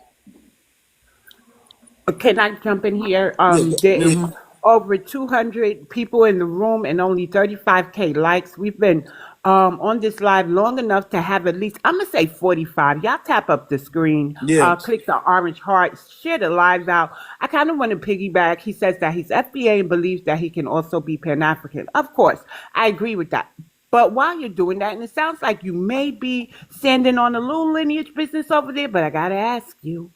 The topic of reparations comes up, digital, do you and your friends, when y'all talk about it, if y'all talk about it, do you assert that Black Americans are entitled to reparations from the United States of America government, and then your foreign friends have to go to the government that enslaved their island or colonized their nation? Are you that type of Pan African who could stand on lineage business, although they cheer on the diaspora? The older members, they pretty much listening to what we're saying. I'm a member in the UNIA. I'm actually Okay. an official in there, and I believe the American government owe our lineage, our ethnic group reparation. I am a descendant from chattel slavery. I could trace my lineage here since the 1750s. So yeah, I don't, in my chapter, we don't really have too many, we don't have no foreigners at all. So all of us are ethnically Black American. So Mhm. everybody agrees that we deserve reparation from the American government. And we're not concerned. I mean, with Africa, I'm concerned like as a race, but as an ethnicity, that comes first here in America. Okay, yeah, because I think what we're seeing on this app is not really what they're not standing on lineage business. We're not saying don't care about nobody or that nothing happened to them in their homelands. What we're saying is don't muddy the waters for us and don't tank us. Go after who, colonized or enslaved your island or nation. That's all. So I just wanted to kind of hone in on that and see which side of the fence you fell on. Thank you. All right. That's good. And this is why with the whole police argument, why we're having this conversation is because the argument with the police, and this isn't to dismiss the issues with the police, because we know them to be former slave catchers. We know the origin of police in America stems from them being slave catchers. So we're not going to dismiss racism, and I'm not going to dismiss the harms that they do to other people, to other non-FBA people, right? We're not going to do that. But the talking point, even if there's some truth to it, I want let's be very, very, very clear. Even if there is truth to it, the talking point that the police, quote unquote, don't care is being used as a way to say we should not prioritize our lineage, or our priorities are misaligned because our priorities need to be on what the police think, or our priorities need to reflect on the reality that the police don't care. And if the police don't care, then we shouldn't care either. And that's incorrect, and we can't do that. This is why we're having this live right now, to have the conversation with the community, that regardless of the police caring or not, because let's be honest, we can go back and forth with it matters, it doesn't matter. I say it matters in cases. There are cases I've seen cases where it's mattered. Okay. Not necessarily where they've gotten pulled over in this matter, but I've seen cases where if a cop comes up to somebody, they've handled foreigners, non-FBAs. I've seen them handle them differently. I've seen it, witnessed it. So I do say from my personal experience that that can come into play at times, but that doesn't dismiss their racism. But regardless of that fact being true or not true, that cannot be the totality of the Black American experience. And they're trying to say because we get pulled over by the police, we share the same experience. So you guys trying to separate yourself, or you guys trying to delineate, you trying to focus on your ethnic group is foolish because we share the same experience by the police. But what And that talking point is being used against us, and we can't allow that to slide. You know what just hit me, Afro Elite? That's like when Kamala, who we know stood up and said at the first, what did she say? Asian descent, such and Hmm. such and such. But conveniently, when she needed the black vote, what did she say? And what did people tell us? She went to an HBCU. So therefore, try to equate that with our blackness, right? Hmm. I didn't go to an HBCU. I won't knock people who went to an HBCU, but that's not the standard for everybody. It's a great accomplishment, but that's not the whole Black American experience. My degrees came from a different type of institute. So I think that when it comes to the melanated folk, even if they're melanated like us, we shouldn't use certain tropes to latch them on or tether them on to our lineage. Hmm. She was privileged to have to go to to go to an HBCU. That is a privilege to the outsiders, right? For us, that's, I don't want to say mandatory, but that's a great accomplishment for us too, because we established those, or it was established with us in mind. But still, that don't make her black. She just participated. We got to use the right verbiage, guys. She participated, but Hmm. that didn't make her black. That she should be able to say, "I clean my greens in the tub" and be an authority on black culture. And the worst thing was seeing black people co-sign that mess. Yeah. Because I could go. But yeah, so like the police trope and also the HBCU trope, because white tea people go to HBCUs too, right? Does that make them black? Can they speak on our culture like that? No. You treat Kamala the same way. She's not like us. I don't care They if she went can't. to a HBCU or not. Yeah. That's a really good point. I'm glad you were able to say that. I'm glad you were able to say that. That's a good point. We can't allow certain things that may be a part of the black experience to allow you entry. You're not a member because there were parts of the black experience that you lived. No.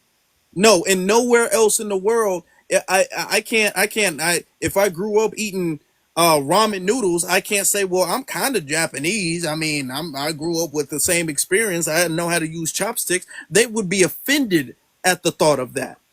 If I said that to them, they would take that as disrespect and me mocking their culture. So we can't allow, you went to an HBCU. You don't. First off, you don't even have to be. You could be white and be HBCU, but you can't allow your experience at a HBCU. And no disrespect to HBCUs, but you can't allow that to give you entry or to give you membership. Okay, you're because first off, you're not. First, there's no membership to a lineage anyway, and you don't get what they call a pass, because then where does that stop? Does Eminem, who what he grew up in Detroit, does he get a pass now? Okay, because he grew up in a poor community, do they get a pass? Does Fat Joe get a pass? Like, where does that stop at that point then? No, Fat Joe don't get a pass. Do not believe Remy Ma. And notice Remy Ma did not come out in support of him this last time that he came after Tariq. Thank goodness. Hmm. Because New York is on these apps fighting for our very lives in these comment sections against some of this mess that's Is going Remy on. my But thank you FBA? to the ones, huh? Is Remy my FBA?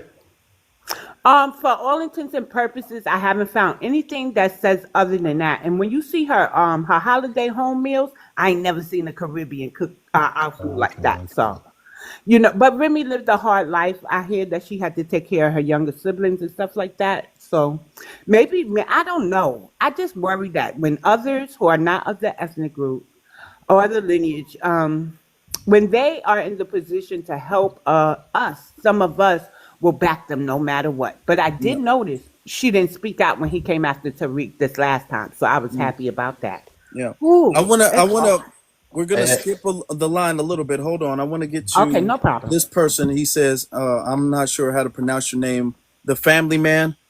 Because you said something in the chat room. You said this prompt is one of the dumbest things you've ever seen. So I want to ask you, why is the prompt one of the dumbest things you've ever seen? Before you answer that, can you tell us where your lineage is from? My lineage is from Africa. What nation in Africa? I have no idea You said Africa, but you have no idea where in Africa. because my DNA spreads over a vast area. So it's not one particular group that I can pin down until I start doing more research. So that's part of my collective journey up to this point in self discovery. Okay. Okay. Are you a descendant of American U.S. chattel slavery? I'm a descendant of my ancestors. Me too. Everybody in the world is. So are you a descendant of U.S. United States chattel slavery? That isn't a thing, brother. I don't understand your question. Do you believe slavery happened It did happen. in the United States, right? So the people who survived slavery, are you one of their descendants? Possibly. More than likely because I'm African, brother. Okay, so more than likely. Is it a chance that you could be from you could be a foreigner? Did your parents or grandparents not come from slave? I'm not understanding. This is not Let a me give you some context, bro. okay. Let me give you some context. All right. I'm 45 years old. Okay. I've done a lot of reading in my life because I did 20 years in the penitentiary. I've read all kind of things about all kind of things, but that has nothing to do with anything. We're talking about your lineage thing. This lineage thing, I would never attach myself to the plantation as far as my lineage because I understand my ancestors were never for that. Okay. That's what I do know. That's what I do know. My lineage goes a lot further back than 400 years. So why would I I mean, attach myself to something where simple? does our lineage begin? Our lineage begins wherever it begins at. I'm not qualified to speak on Okay, that because I didn't create here's you. my thing, I did brother, not create because you're you. in that, respectfully, and I'm saying, brother, because we're having an adult, mature conversation. You said that the prompt was one of the dumbest things that you've ever seen, and Yes, then I bring you up here and I say, where are you from? You don't know. Where are your parents from? You really don't know. I It's do know like where I'm my parents are asking you from. all of these questions and you don't know anything, No, but brother, yet I answered the question. you just said that this was one of the dumbest things that you've ever seen. Okay, Okay, so let me and speak I to asked you. that. You said my lineage doesn't Let go me back speak to 200 that, brother. You years. start asking Let questions. me finish. Let me land. I'm almost going to land. You said Okay. that this prompt was one of the dumbest things you've ever seen. My lineage doesn't go back 200 years. I said, where does it go back to? You don't know, brother. Oh, what are we doing? What do you know? Because your Just question, speaking the on series of this and questions saying that you it's dumb. answered, Go ahead. I'm address your prompt. I'm address exactly what I said and why I said it. Okay. Because these cops can care when they see me and you driving out and about. You know what they're thinking? The same thing. They don't know who you are. They don't know anything about you. So why would that be a question in someone's mind? And that's why I said it's nonsensical. It doesn't make any sense. If you're dealing with a police officer, and I have plenty of law enforcement in my family. My grandfather was a detective in the city of Pittsburgh for 40 years. So I understand law enforcement in a different type of way. And what I'm telling you is that prompt is nonsensical because it has nothing to do with reality. Nothing. Okay. Let me ask you a question then. You said you've done a lot of studying, so I'm sure you've done studying on different African nations and different Caribbean nations and their histories and their fights and things, right? Yes. So you're familiar with the revolution, the Haitian Revolution and the Jamaican revolutions, right? Toussaint Louverture, to be exact. Yes. Okay, okay. So you're familiar. So if and you would agree that a Haitian and a Jamaican would both be discriminated and pulled over by the police, right? Yes. Any person is melanated as such. Okay, and we're in agreement of that. So if a Jamaican person said that there is absolutely no difference between them and a Haitian person, that their culture and their history and their heritage doesn't matter because they get pulled over by the police, and the Haitian person said that's incorrect, would the Haitian person be wrong for saying that just because they get pulled over by the police doesn't mean that our history, our culture, and our heritage doesn't matter. Look, brother, you look, you're kind of flicking channels. So let me simplify it. You're a little bit all over the place, and one No, thing no, doesn't no. have you Can you connected to the answer the next. question, brother, please? Yes, I am answering a question, but I want to answer a question that is clear and distinct. What you did was you kind of changed the subject and No, within the this is statement the that you were subject. trying to We've been make. talking about this for the last couple hours, brother. This is the Yes, but subject. it still doesn't make any sense, brother. When No, you get pulled okay. over by Let the me cops, say this. Let me say this because you're now what you're trying to do is a straw man argument because you want to reframe what I said or reframe the prompt so you can give an answer because you don't want to answer the question the way it was asked, so you want to reframe it, and I'm not letting that slide. If let's slide. we both Exactly. agree, What are you hold on, talking about? brother, You haven't hold said on. anything. Hold on, brother. We both agreed because you just said you wanted to reframe it. We both agreed I did that not say that. brother, we both agreed that a Haitian and a Jamaican would be pulled over under anti-blackness by the police. We both agreed that. But Okay. now I'm saying because they both get pulled over, does that now mean that their history, their heritage, and their culture doesn't matter because they both face the same discrimination? Does that mean What that would they're that the matter in same respect to the exact law? people because they face discrimination in that way? So what are you saying? Okay, let me get this straight. A black, whatever, a black man, Jamaican, whatever the case may be, he gets pulled over. Uh-huh. What does that have to do with lineage, bro? No, it does. It has to do with lineage because the talking point, you got to read the whole prompt, brother. Because What does that have to do with lineage? And a cop pulling you over? Because I've been pulled over before. I So have I'm very too. confused about it. I have I too. need You you don't to need to get so listen to the frustrated, host. brother. He's giving you You're directions, asking what it has Hezekiah. to do with lineage. I'm saying it's an experience that a lot of us have, but that does not mean that that experience supersedes the lineage because the point What of does the lineage have to matter do with is being pulled over, bro? Read the the prompt. point. Read Hold the on. If full you're I read asking the the directions. prompt. question, let Chill. the host answer the question, brother. The point of the matter is the fact that yes, we do get pulled over. I'm acknowledging that. We just agreed to that. But that does not mean that our heritage and our culture, all right, and our ethnic group is summarized by police discrimination, and that What does are not you mean talking about? that does not mean that Black American heritage is universal because we have a universal discrimination by the police. That's what that means. Just like you refuse to say that Haitian culture is universal to Jamaican culture because they both get pulled over. I'm Don't saying the add words in same my mouth, thing. bro. I'm saying I didn't say that no Black such thing. You American said that. culture, Black American heritage, Black American lineage is not What is Black American universal heritage or culture, because bro? if you're talking while Hold I'm on, talking, I Hezekiah. can't Hold land on. You've been talking. I haven't been able to speak yet. You just because keep you keep talking. interrupting. You're If you not would the stop, host. Hold you on. don't need to be frustrated. I'm making the same Afro, point, and you We really don't have a understand. conversation. It needs to be You two-sided, bro. understand Afro. what I'm saying. You understand it because you refuse to say that about the Caribbean. And I'm saying, well, the same principle applies to us. Do you get it now? I don't think he read the full prompt. Look, I don't speak for Otherwise, me. his anger wouldn't be Look, I directed got at the us. floor, right? I got the floor, respectfully. I got the floor, respectfully. So I'm gonna speak from my perspective. You said what you had to say. A brother being pulled over by the police has nothing to do with lineage. So I have no reason, I have no logical reason to include that in a part of addressing anything of the sort. The fact of the matter is this: y'all need to stop deflecting. Just stop deflecting. White supremacy is a thing, and they don't care what lineage you have. That is a fact. That is a fact. They don't care if you FBA. They don't care if you Israelite. They don't care if you Muslim. They don't care if you're Jamaican, Haitian, or any of the sort. They don't care. ICE is grabbing people right now and throwing them in vans. That's what they're doing right now. They got the green light to openly discriminate on people based on race that you say isn't a thing. Who said that? Don't put words in my mouth, No, brother. that's facts. That's happening No, right now, don't brother. lie. Don't That's lie happening and right put now, words in my brother. mouth because I didn't say race That is wasn't a happening thing. right now, brother. I Black men are didn't. being No, hung no, from brother, trees. brother. Right now, brother. Respectfully, now you're putting words in my mouth. I did No, I'm not not. say race wasn't a thing. What are you Don't talking say about then? that. What is the point of you speaking about this? What are you saying at the end of the day? First off, ease up, because What do you mean? I'm grown, brother. You all of don't this talk, hostility bro. is Look, unnecessary. look, I'm a whole gangster, cuz like, Not please really, chill. bro. Not really, bro. Not really, bro. Not Listen, really, bro. listen. Go touch grass. You're free now. Go touch grass. Not Just really. stop acting institutionalized.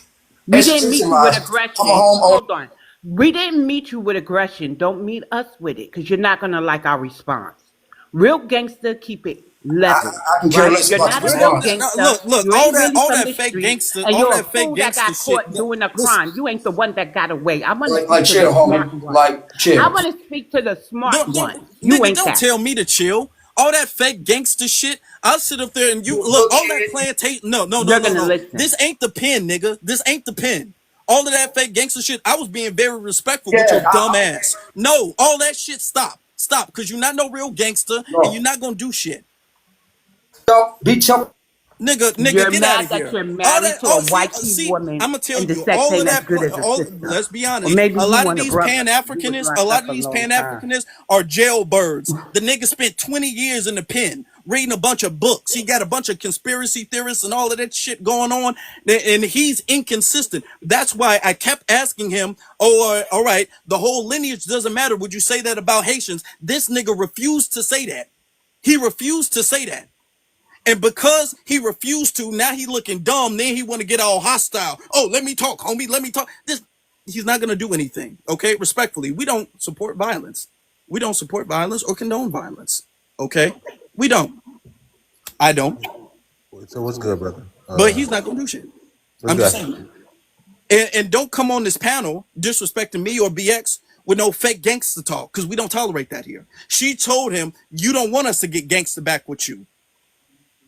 Spending 20 years in the pen talking about how dumb we are. Really? How we don't know what we doing. Okay. We don't know what we doing. He just got out the joint. And this is one thing I don't like, and I'm not trying to say it was wrong. I don't know what his case is, but y'all need to stop acting like y'all got the answers coming out of prison. Stop doing that. Stop doing that. Y'all be in the prison for a couple damn decades and then come out talking about how y'all know better than everybody else. Stop doing that. Yeah. This Can I get this her off? Hold about on. Hold Afro. on. I kind of crash out on the same way you're crashing out right now. Man. Like, it's worth it because for some reason they just don't get it when you're speaking so straightforward, and they purposely try to misconstrue what you're saying on purpose instead of actually having an intellectual conversation, and it gets very annoying. And it's like we're not really going anywhere with that conversation as adults, you know. So it's just like, how are they really communicating in life and expect to actually really get ahead? So I Yeah. was there. Brother, you see how hostile he got? And I kept trying to calm him down and calm him like, hey, bro, let's not do that. Let's not go there. Let's not go there. And he kept taking it there. He literally kept taking it there. Exactly. That's my point. Like, and then I guess because his way he viewed things, because of your quote unquote age, he expect that he knows more than you and all that. You know, there's some, unfortunately, some black men that are like that when they meet other black men who quote unquote appear young, so they expect us, you know, to know lesser than them. You know what I mean? So just Yeah. another insecurity issue. Yeah. I also noticed that Afro that a lot of the people who like to speak that come from like the jail side of the black culture, you know, like the criminal class, Mm-hmm.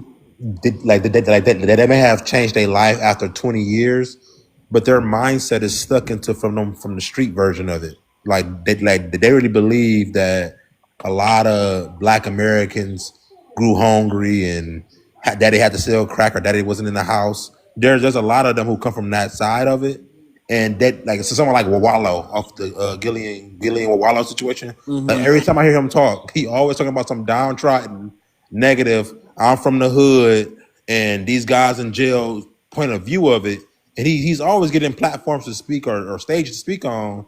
But he's like he coming from a situation where, bro, you spent 20 years in prison. That is a long time to be off the streets and then come back and then speaking for black people, because you're only going to speak from the negative side of it. You're only going to inner city bad neighborhoods to kind of give a viewpoint of what blackness is, and blackness in America is very very diverse when it comes to inner city, suburb black, middle class black.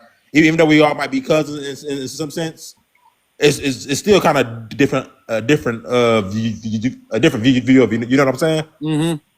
And I was gonna say this. I'm glad you brought this up about that. We all black people get pulled over, right? Remember, I think you spoke on this before. You was like, anytime it's negative, everybody all black. When it's positive, everybody like to be separated or something like that, right? Yeah, If they win an award, they the first nigga to walk down the street chewing gum. yeah. I know the people don't realize saying you getting put over by the cops is clearly like a negative stereotype. So you basically making the point of now you saying something negative. Now we all black again because we have a history with from the Rodney Kings, from the slave catchers before, wherever you want to call it, George Floyd. We have a history of cops and black Americans not getting along. So you're basically going somewhere negative with it to latch yourself on to black Americans. Have you noticed that? Mm-hmm. That's what I Yep. wanted to hit you with. That's true. Now, when they graduate, it's not no we all black. When they become a doctor, and it's not no we all black. It is never no we all black then. But now, he's like, what does getting pulled over have to do with lineage? Well, the prompt is saying that being pulled over doesn't summarize our lineage and is not the indicator of it. And he knows that. And see, this is the thing. He knows that. He's going to talk about how stupid the prompt was. He knows that. He knows that.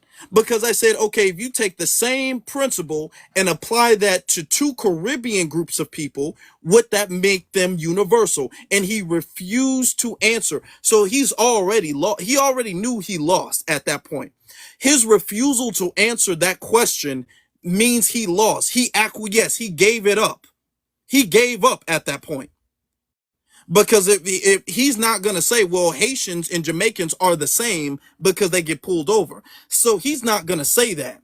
And see, that's the thing with Pan-African is they defend the lineage of non-FBA people. And they defend the protection of their lineage and the gatekeeping of their lineage. It's only when it comes to us, should our lineage be open door? Should our lineage be universal? Should our culture be universal? So because of that, he lost. And after that, he started getting real hostile. Now, he can be hostile with me, but then when he started talking BX that way, all that, you ain't going to be gangster like that to BX in front of me. You're not. You're not going to sit up there and she's telling you to calm down. I'm telling you to calm down. Now, we know BX can handle her business by herself. She can go off, and we've seen it. But if she's trying to tell you to calm down, dude. This is not the penitentiary. Calm down. That we told him multiple times Invite to them chill up. out, and he refused to do that. Yeah. So I was asking him to calm down so Can't y'all no can woman have tell the you anything. conversation. I'm pretty sure. Talk to your what's it? Parole His officer. woman is white tea. He's married to a white tea, and that's probably part of his aggression. He feels black women are you shouldn't have been speaking out of turn. That I'm not white tea, sir. I talk back. Okay. So here's He's my used to what issue. it was when he went in. He went in like a few generations ago, so he's not really used to that. He's used to a couple of generations of how the dynamic used to be. He's not used to modern society, clearly. Civilized society. Go ahead, BX. Go ahead. Just want to say real men move in silence. Real men are not really aggressive. And I'm gonna tell you one thing. When I first came on this app and started modding for Shavu and Dr. No Jobs, there was people from New York that hit me up. Men didn't try to date me, didn't ask me if I was married, said on some real ish. New York Street still here, and if a racist pop off on you, we got your back. That's a real man to me. A real man that's going to protect his community, right? He didn't have to come online. Yo, I'm telling you, like, you just don't do those things. And no, first off, it wasn't necessary. Because when he said something about prison, I didn't even mention it. I didn't bring it up. He said something about his age. I didn't mention that. I didn't bring it up. No, and I allowed him to speak. Okay, we were first off, I let him cut the line. We were very respectful. We were very patient. And then when he lost the argument, he started getting aggressive, unnecessarily rude. And that's just not how we do here. And if I allow that to happen this one time, then somebody else is going to have the green light to do it the next time. And then there's going to be a problem that's going to grow and persist and become a bigger issue. And I'm not going to let it get to that point.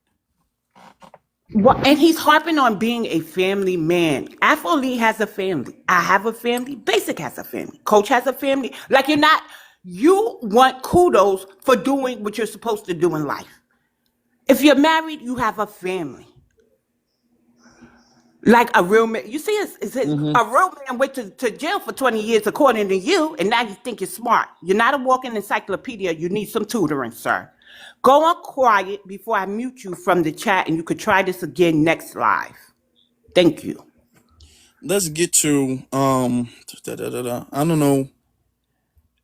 L Cor. I don't know how to pronounce your name. You at the bottom, brother. I'm not sure. Yeah, yes, sir.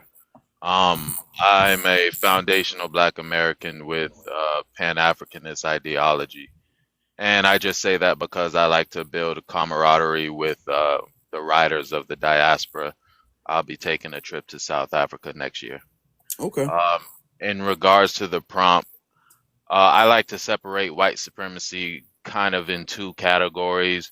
One is like sophisticated white supremacy, and the other one is more like passive white supremacy, like the foot soldier class, basically.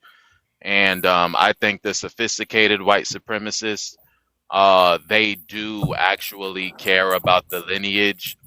Maybe if the immigrant were to put on their accent real heavy or something like that, or have like the flag on their mirror, then they would recognize that and give them some sort of preferential treatment. A more passive YT supremacist may not care about any of the lineage stuff. Mm. Yeah, and I'm telling you, I try not to bring up my own personal anecdotal experience because that's something that can't be verified, and I can't show that to you guys, which is why I try not to bring it up. But I have seen police, and there's levels to it, like you said, and I'm glad you brought it up. There's levels to it. I have seen police operate with African, in particular Africans, differently and a lot more patiently and more with more passivity. I've seen them operate with them differently than the same officers have with Black American people. I've seen that. Now I can't show you, I can't prove that to you guys, but I have seen that. So when people tell me it doesn't matter at all, it never matters, I sit back and be like, no, it matters sometimes. Now, if you're dealing with somebody who's a damn race soldier, who's a part of some organization who hates Black people, I'm sure it probably don't matter. But there are cases, there are situations where it does play effect. It does matter in some cases. Right, and I think the sophisticated YT supremacists, they already know that Black immigrants sort of have this attitude of not stirring the pot when they come over here. They sort of walk on eggshells to a certain degree, even if it's due to some illogical fear of deportation. A lot of them have made a lot of sacrifices in their homeland to come over.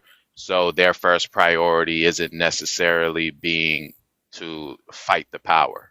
And I think sophisticated YT supremacists understand that. Yeah, I agree. Afro, Huh? I'm surprised we didn't bring this up earlier. Remember James Farmer and Malcolm X discussion where Malcolm felt that an African wouldn't be harmed in the manner that we would, or as quick as we would once they opened their mouth, Yeah, even in the Deep South. yeah. Right. So we do have activists that did speak on matters like this. And so they love to quote Malcolm X. They love to bring up Malcolm X. And so next time they bring that up, I'm going to bring up Malcolm X. But yeah, I'm surprised we didn't think of that earlier. But he did discuss certain things about similarities and differences between us, Africans, and heavily melanated Puerto Ricans during a discussion with James Farmer. If y'all want to go listen for yourselves, I learned. All right. Thank you.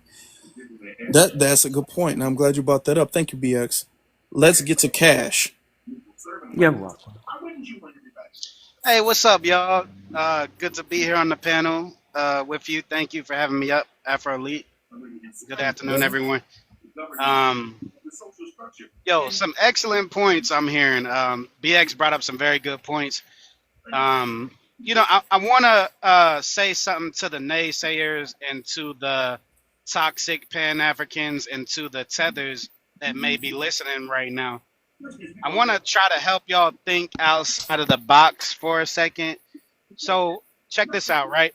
So when it comes to um, law enforcement treats uh, people differently depending on where you're from. That's just a fact. Whether we talking class or ethnicity, skin tone, racial classification, all of that. And I'll give you an example.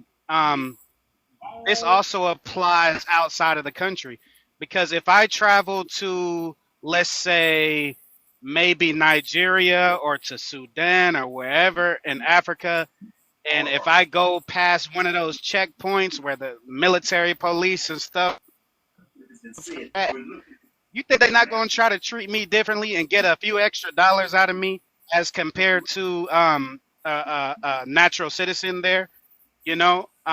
Just to put things into perspective. And BX brought up a very great point with Malcolm X. Malcolm X spoke on the way they treat different ethnic groups differently. When it deals with law enforcement, I believe I'm just paraphrasing something he said. If I'm not mistaken, he said there was if it was a Puerto Rican that got stopped by the police in the South, and they might be mistaken for one of us, but once they start speaking Spanish and this and that, they might get treated differently. He said that. You know what I'm saying? Muhammad Ali had some words about how Africans were treated differently going into a restaurant. So when and I bring it back to modern day times, right? Y'all remember?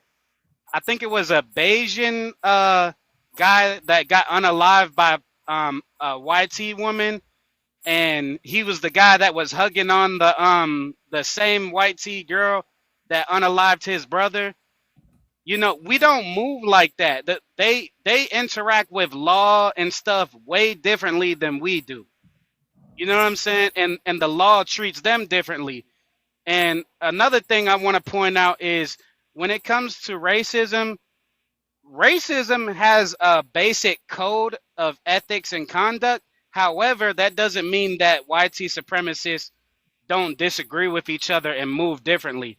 So a democratic thinking YT police officer might treat us differently than a Republican conservative, quote unquote, thinking YT supremacist police officer. So the good old boy, like the Proud Boy type of style, YT supremacist police officer might want to just, do us dirty right then and there, no matter where we're from. The Democratic one might be more sly with it, like a sly fox, like how Malcolm X says. Just to try to get them to think outside the box. I'll land it right there. I kind of want to change the energy of the room. I'm noticing that we're getting numerous alerts that the comments are being filtered. So if y'all could watch the verbiage in the chat. Also, tap the screen, please. Click the orange heart. You can share this actually to your story if you like, right? Afro, what is your time looking like? It's 6:19. Yeah, I'm not gonna be on too much longer. We're not gonna be on too much longer. We're gonna get to the last people, then we can start wrapping stuff up. And maybe 20 minutes, 25. That means about 45 minutes, y'all. We operate off of Black people time. And somebody will come up in the last minute wanting to give their submission. So since we said that, there's 2 open boxes. Get your request in now. Keep it respectful. We don't care if you went to the pen or bookings. We're not getting aggressive with you. Don't get aggressive with us. Because you really don't want to see the quiet ones pop. You see how Afro was doing. Right? I didn't expect that. Thank you, Afro, for always taking up for me. And also, Afro Lee is very supportive. And he has supported me in one of my new segments yesterday on my panel. I appreciate you, Afro. Of course, I appreciate you too. I always got your back. Basic, brother, you got it. And then we'll get you Coach.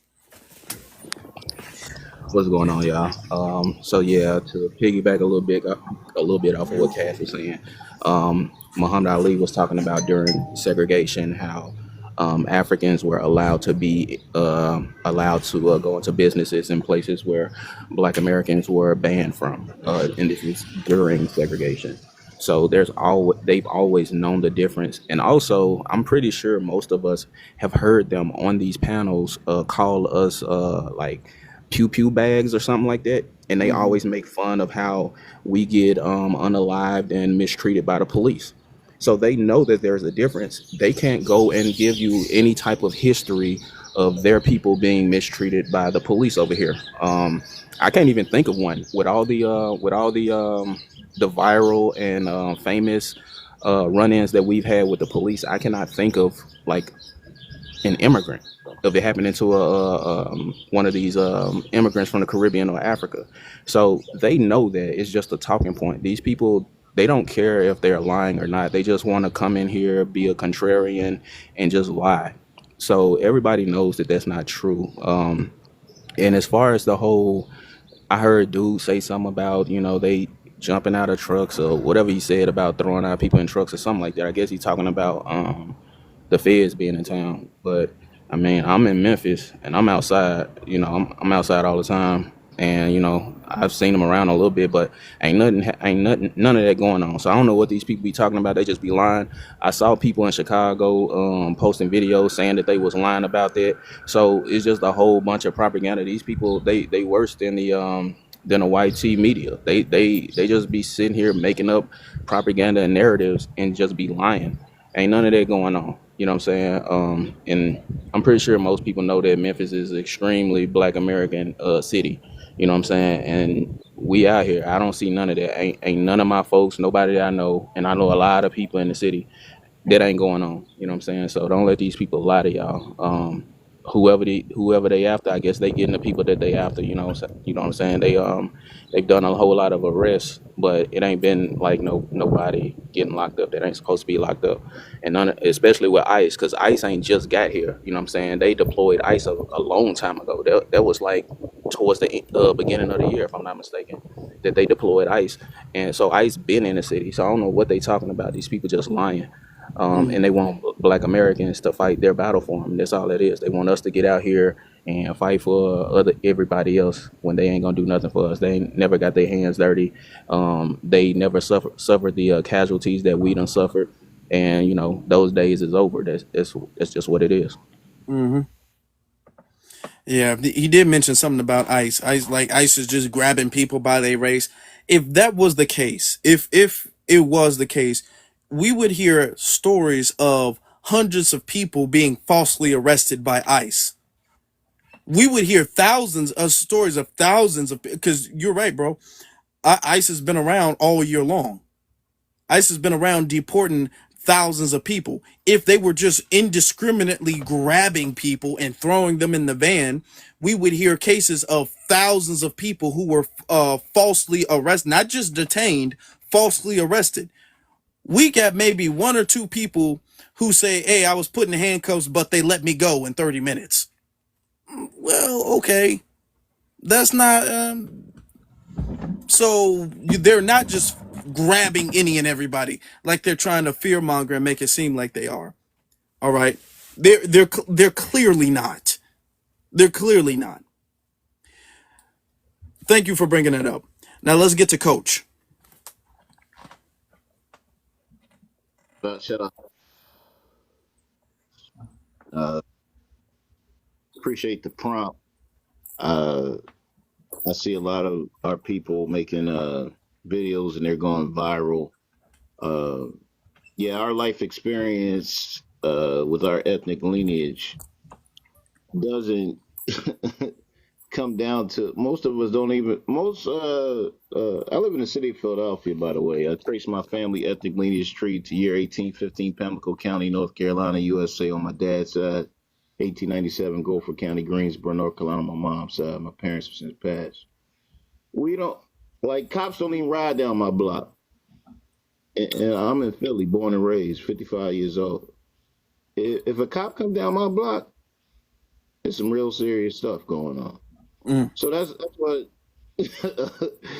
And I live in one of the most corrupt districts in the city of Philadelphia. The FBI had to come here in the '80s because they were falsely incarcerating our people. I live in the 39th district in North Philly, so I don't be knowing what some of these people be talking about. But there's a video of a Jamaican woman going viral, saying that she not Black American, she Jamaican, and don't unalive her. Like there's Hmm. Haitian. Like you can go on YouTube. Like it went viral. So Twitter, X, like Instagram. So all of this nonsense is coming from melanated foreigners wanting us to get involved to stop them from getting mass deported. Nah, I'm actually helping, doing my civic duty, to protect and govern our ancestors' USA soil.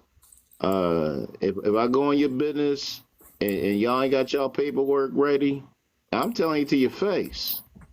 I'm calling the violation board here in my city. I done got a couple businesses because they on the radar ICE. We been had an ICE office here in the city of Philadelphia. Every federal agency is in the city of Philadelphia. The Declaration of Independence, Bill of Rights, and the Constitution was written here. Like all that fear mongering, they pulling us. Man, listen, I ain't doing nothing. That's all these melanated foreigners that been talking crazy to us the last 5 years on an audio app called Clubhouse, and we Hmm. have hours of recordings of them talking crazy. And nah, we helping getting y'all up out of here because what we realized is you're ungrateful. We've helped you navigate this foreign soil. We got you the hookups, showed you how to dress. No, don't go there. Go to my sis right there. She gonna look out for you. Helped you get into politics. So y'all to undermine us? We already got to deal with our traitors of our own family ethnic lineage tree. And I put a book in the chat, Our Kind of People by Otis Graham. He pivoted like we are right now. Once we found out that our own people were not for the talented 100. Listen, we for all our folks. We don't care if you're sleeping under a bridge or you're an astronaut. Your ancestors left you an inheritance, and we coming to get it for all our people. Speak my peace. Love y'all. Appreciate you. Thank you, brother. No, all Love you, right. Let's Coach. get. What happened? Coach, he always says, I love y'all. And I said, I love you too, Coach. Yeah. We have ancestors that share the same town in North Carolina, Pamlico. And I rarely hear anybody else say Pamlico except for Coach and one other person. We are a rarity. I'm laying there. All right. Let's get to Oh Majesty.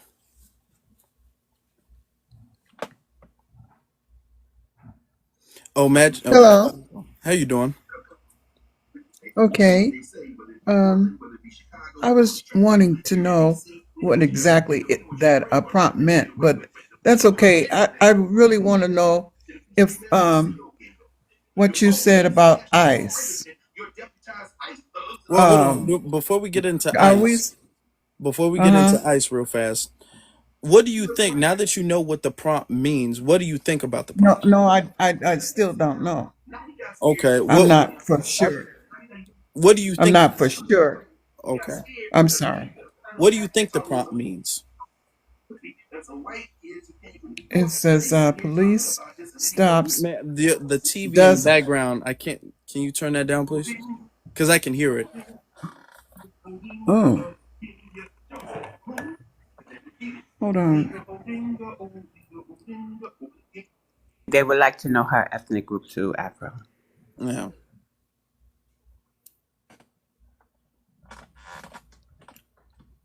Okay, man. I've been trying to decide what I wanted to label myself as. Are And you I've been okay? listening up to different conversations Well, to okay, figure out that. okay. But For the sake of the argument and time, you are a descendant of U.S. chattel slavery, right? Of United States of uh America chattel no, slavery, right? Yes, some of my foreparents. Yes, Okay. Do you have any immigrants in your family, in your family tree or family lineage? I'm not quite sure on my father's side, but I know on my mother's side, we've always been here. Okay. All right. Well, for the sake of time, we're just gonna leave it at that. Now, you said that you don't fully understand what the prompt means. Now, you've been listening. What do you think that we're saying about the prompt? Mm, that Oh, police officers can stop you and treat you differently according to your lineage, no. but your prompt says it doesn't Okay. No. supersede. So Okay. I'm trying to understand how to Well, what we've been saying is the prompt is the police stops doesn't supersede lineage. What we mean by that is when we talk about focusing on our lineage as foundational Black Americans, we get told by other people that that shouldn't be a priority because we get pulled over by the police. And if we all get pulled over by the police, then we all share the same history, then us focusing on our ethnicity doesn't matter because we're all one and the same. And the prompt is saying that it's not the case, that our lineage, that being pulled over by the police doesn't supersede the fact that we need to focus on our lineage. And the second, like the subtitle, it says stop the police, the quote, police don't care talking point, because that's anytime we talk about doing for our own lineage, we get told, well, the police don't care, it doesn't matter to the police. Now what you've been hearing with the last 20, 30 minutes or so is that a lot of people are giving you evidence that the police actually do care, at least in some cases. We're not saying in every case, but we're saying that when people say they don't care ever, that's incorrect, because there are cases where the police do show bias. So people have been actually bringing that to light. So now that you know what the prompt means and that what people are saying, what do you think now? uh, I'm still in a quandary because of the way the sentence is written, but I don't. I think I know what you're trying to say when Okay. you were, describing it. What do you Um, think? Okay, what do you yes, think of what I'm trying to we say? are a separate group, and we need to acknowledge and realize, and they need to realize that we are a separate group, and that we have a right to differentiate ourselves from the others. Hmm. All right, cool. Thank you. Okay, then if you understand it, so we got that cleared up. So we're gonna move on.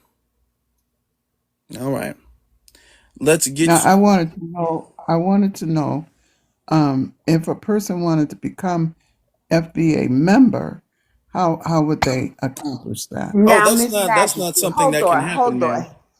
And Afroly, me and Miss Majesty have been through this. Other people in the chat remember Majesty. We have been through this, Miss Majesty, oh Majesty, and you understand that FBA No, is not a group. We've discussed this on other panels, Miss yeah, Oh I'm Majesty. familiar We with you have. too. I'm familiar with but I you. don't remember that. Okay, so you're telling me Oh, that it's just an it's just an it's meant to acceptance. replace African American. That's all. We reclassified ourselves, so Ma'am, the can I ask government you a could stop question? reclassifying us. Can somebody become a member of the African Americans? Can somebody become a member of African Americans?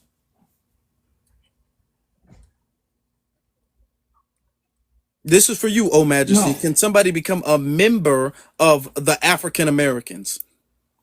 no, whatever your bloodline is, that's what it Okay. is. Well, the same principle. Nobody can become a member of Foundational Black Americans. Okay. All right. Let's get to Lordy. Lordy.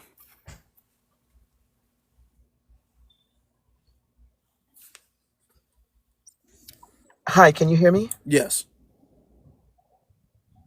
Can you hear me? Yes, we can hear you.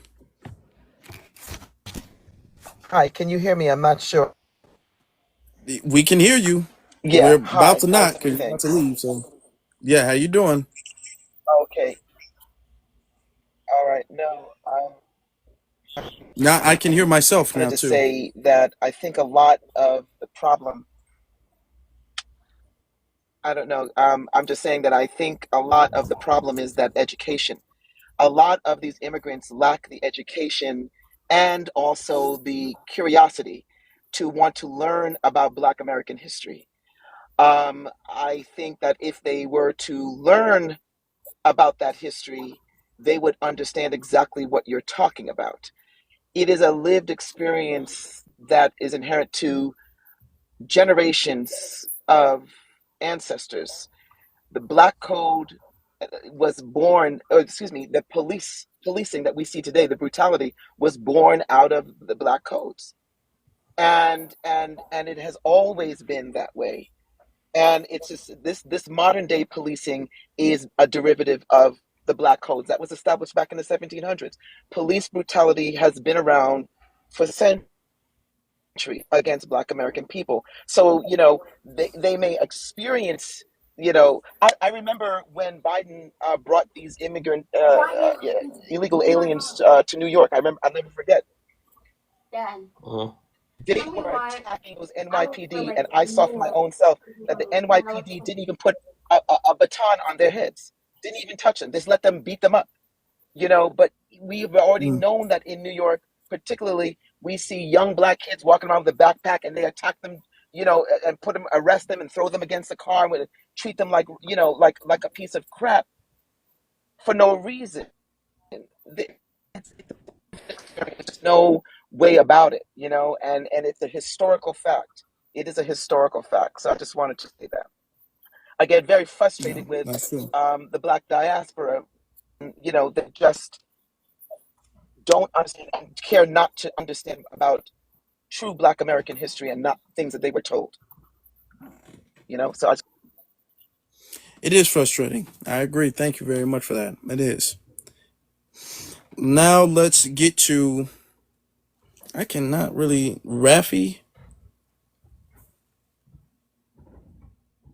Rafiq.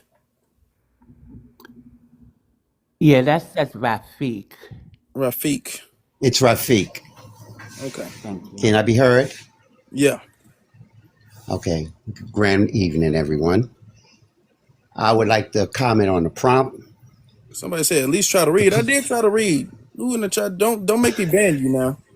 Don't insult my reading capability. The font is small. Damn it! Um, I got it right the second time. Go ahead. For the Go ahead. playback purposes, Miss Nisi, Afro did not bring his glasses, and I that's did, why he's having oh, a hard time. she's snitching on me. Okay. uh, Go. no, I would like to touch on that. The police know the difference as well as Caribbeans and Africans. For one, just from being in circles with them, when the police come around, they automatically go right into their accent. Immediately. They start, "Good day, police officer. How are you? How may I help you, sir?" That's one thing they do. But there is something that we don't understand is that police look at us, they see the difference. And if I may, I just want to give an example. It's an old movie by Bruce Lee. It's called The Chinese Connection. The last scene in the movie, he was disguised as a waiter. The boss kicked him in the face and he said to him, "Do you know why I knew you were not my waiter?" He said, "Because when my staff approach me, they're trembling." He said, "You were standing as a rock." When they see us, we do not cower. We tend to speak very, we're very tall. It's like that uppity Negro thing.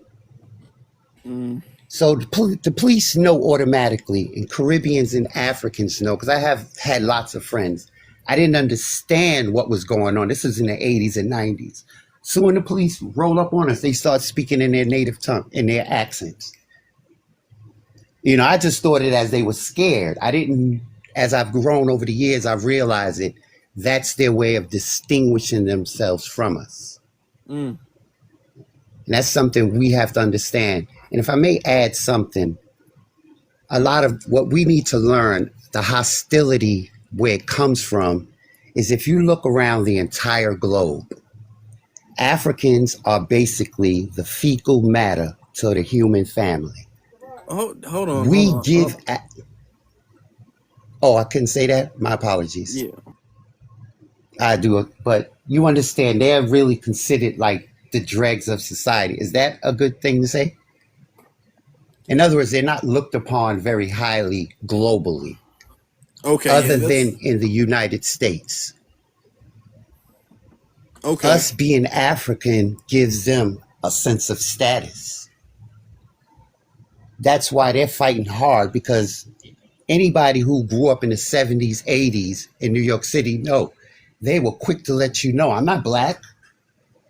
Caribbeans and Africans would be very quick to let us know you're not African. This was very, very common during that time. So it's like, I don't understand the Pan Africanism, all this crap. Like, what are we doing? We're technically doing the same thing that's been done as far as I can remember. And that goes back to the 1970s. And I just want to end with that. And shout out to you, young man, for what you're doing. You're doing a great job. I appreciate that. Thank you very much. So I kind You're of want to welcome. say this, and I'm not coming behind to clean him up or condone what he's saying, but there was a period in time, and whenever I came on the app, there would be pictures, videos of Africans globally, like in Middle Eastern countries, especially where a Jewish man threw up on one lady, looked like on purpose. An Ethiopian woman was getting Ethiopian beat. lady, I remember that. Right. And another lady was getting beat by them. Wherever an African goes, they are subjected to violence besides America. Right? Now, what they don't like about us, foundational Black Americans, is that we're telling them now they have to hold their own, NUTS. But we ain't never did what's being done to them throughout the nation. When Ovid showed up and they were in China, we know the Africans didn't start that mess, but guess who was being marched out and told to get out of the country? Right? And so I get kind of what Rafik is saying, even if it was harsh. What he's saying is that what I'm saying, to sort of just interject this. Africans, I'm telling the truth. No matter where you go, whatever country, y'all seem to get beat up, or put out of those countries. America was the bosom you ran to, and it was our communities that was that bosom for y'all. And we fought for Exactly. everything here to save you from the treatment that you were receiving in like Middle Eastern countries, in Europe and Asia and all these other places.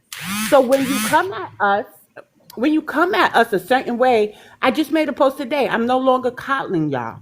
Through it all, telling me a European was more African than me, or I didn't know my second great grandparent and all of that. I never talked badly about the slave trading ancestors. I actively fought against that narrative against the white T man and dragged the white T man, only to do the research and realize it was true. We fight harder for Egypt than y'all do. We do, right? It's like I just let them have Egypt. We do all these things to humanize y'all. Y'all got a problem with coming to America, but had Eddie Murphy not done that, showed them that there were kings and queens over there, and that y'all could be regal, y'all would be still called some names today. The braids, we fought, and we still fighting for us to wear those braids, that natural hair and everything. It's not y'all. We broke every racial barrier, made every comfortability you have, every amenity, all of that. Only for y'all to come here and give us your ass to kiss and then get in our government and say we don't need Black History Month. We're not expecting y'all to fall at our feet like y'all do Prince Charles and Will and Harry and all of them over there, right? The royals, right? That want to practice population control. What we are saying is do some inner reflecting and see how y'all could be better house guests. Okay? Or stay home. Because it works. So when I say stay home, it's because we have over 60 Black American towns that was destroyed on this land. 3 that we know were boom boom. And we still stayed and made it a place that you could find refuge in. You ain't got to go to the Middle East. You could come here and be comfortable, but not if you're disrespecting us. And that's why we're not protesting for y'all to stay here. Y'all got to do better. Gotta. I'm going to land there, y'all. Yeah, the only way to solve an issue, and I want to clear this up because a lot of people are taking narratives that foundational Black Americans are divisive or xenophobic, um, and they're framing it as, first off, FBA is not a lineage; it's an organization or it's an ideology. It's a lineage, and there are people like he says, "Hey, I'm FBA, but I'm Pan African." Okay, you can be whatever you want to be. You can be or not be whatever you want to be because it's a lineage with 43 something million people. So yeah, you can be whatever you want to be. Your lineage is a fact of life. It's not about what you believe or what you don't believe. That's you as an individual. And I want to clear that up because a lot of people are saying that if people who claim to be FBA are xenophobic or divisive. I'm having conversations, respectful conversations, as long as they're being respectful with everybody. And when we have these conversations, this is so the community can move forward. In order for the community to get off of the damn hamster wheel that we've been on for the last few generations, we're going to have to address the elephant in the room. Everybody wants to act as if it's not there, and we don't address this big growing elephant. It's not just a big elephant, it's an elephant that's growing, this growing elephant in the room. In order for us to solve any problem, okay, well, let's get this elephant out the room. Let's first off, let's address the elephant in the room. Let's address that there are people in the community who are problematic. Let's address who they are and why they're doing it. And people don't want to say that because that goes against the idea of unity.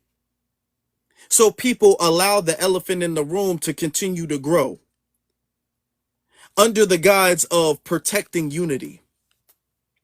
So it becomes a thing of protecting unity is more important than the progression of the group. And that's not how it is to us. That's not how it is to me. That's not how it is to BX. That's not how it is to us. We feel like the progression of the community is more important than the illusion of you, because not even real unity is the illusion of unity. So that's what it is. So that's why we do what we do. We're gonna get to S. Randall and then Creed.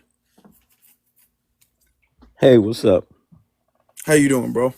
I'm good. I didn't understand the prompt at first either. I was here for a minute listening, but I understand it.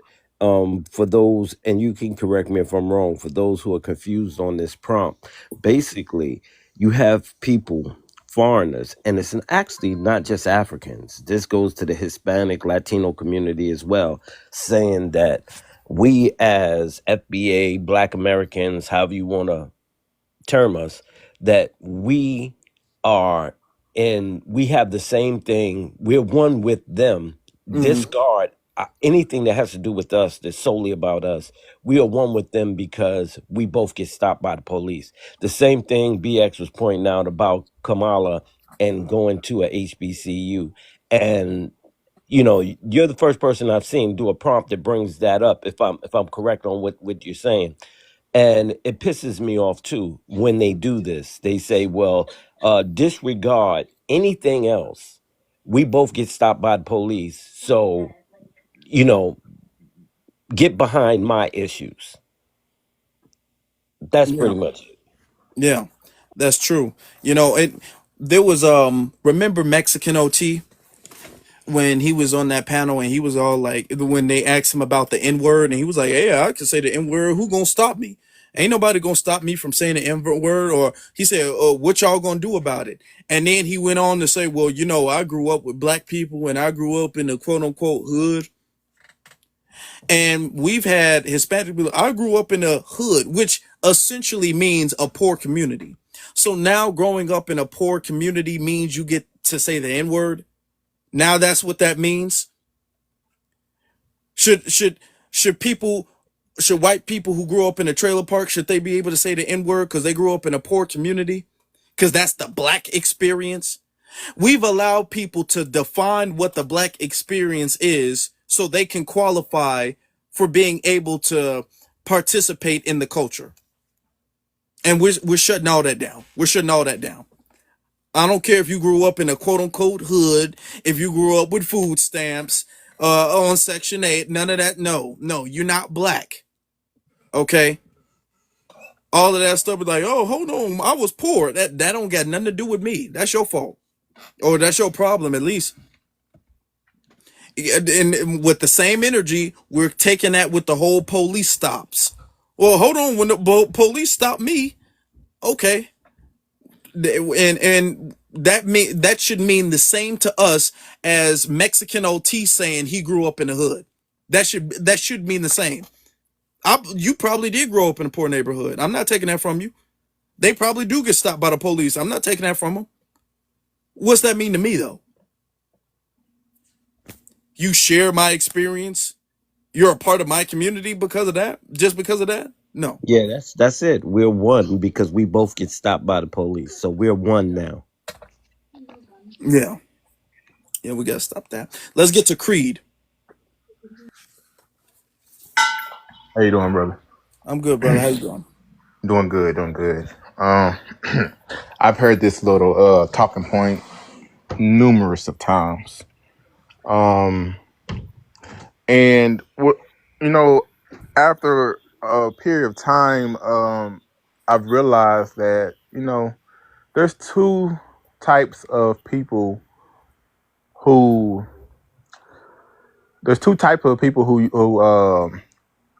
two type of blackness, I guess I'll say. There's one that who Black Americans who self-identify as black. It is a self-identity. It's something we chose to do. Then there's a other who places that black identity based on how white people see them. Mm. So they may say, well, we was called black when we was in Africa. White man, we was black first. White man called me black first. Or they'll in Mm. here, they'll say things like, this is the topic. Well, the white man can't tell who the difference. White man can't tell who, what type of black I am. Or white man this, white man that. And that's about as far as their quote unquote blackness goes.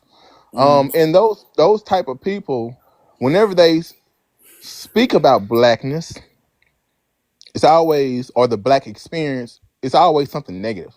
Getting pulled over by the police. It's always some negative. They don't really have anything. Like, we have a very positive feeling around blackness as Black Americans, but their blackness is always something negative. But it makes sense because they place blackness based on how the white man sees them. See, us Black Americans, we're Black Americans here in the United States and anywhere around the world. We are Black Americans. It don't matter if it's 95% melanated people. We're still Black Americans. Because that's how we choose to self-identify. And Mm. a lot of people who are Black American who don't realize, who try to, place everybody's black. Well, there's a purpose, there's a time and a purpose behind our self-identity. And a lot of people don't know that. We chose to self-identify as black to create unity between, I can't say the word on here, between well, I probably can, but I'm not gonna say it. But between Spell us, it. we Spell it, chose please. to, Spell it. Yeah. Yeah. huh? If you're iffy on it, just don't just I wouldn't risk it. If Yeah, you're iffy yeah, on it. I'm not. You got some pocket watches here, so Mm-hmm. but to create unity between us, and also it is a statement that we will not assimilate in this society. That is a Mm. statement because that is us telling this white society that we will not assimilate into this society. So, but yeah, no, that's just one thing I noticed that, a lot of people, and they're gonna keep doing it because they don't have Mm. no other script. I Mm. pulled up that script. I got the whole script on their phone, and they cannot deviate from that script for some reason. No matter how how much like we know they know, or they know we know. They can't deviate from the script because that's all they know. It's like, so, it's like talking to white people, like the my best friend's black type of talking points. Oh It's yeah. like, no matter how much you think is everybody ought to know, you'll pull up a different talking point. No, they still say the same thing. But I'm gonna land there with that. I know you know. We're wrapping things up, so I appreciate you not being too long winded. I appreciate that because we do got to wrap things up. All right, let's get to native sun god. Hey, what's up? Yeah, I think actually it's crazy Creed went right before me, but that's pretty much what I was going to say. I'm not going to be too long. The conversation when we talk about blackness from their vantage point has always been through the lens of white tea people. So it's like, oh, we have the same oppressor, or we're all victims of the same person, but that's really not the conversation that we're having. I think sometimes they get confused, like we talk about culture, ethnicity, ethnic distinction, and they say none of that matters because we're all looked at the same by white people, and that's two different conversations. Our who how we see ourselves has nothing to do with how white tea people see us, and for some reason they can't separate the two. But I do also think that the crux of the issue, it's not even about police don't care, they see us all the same. What it comes down to is that fundamentally, they don't believe Black Americans are actually part of the country. They look at us like refugees in a white tea country. That is their vantage point.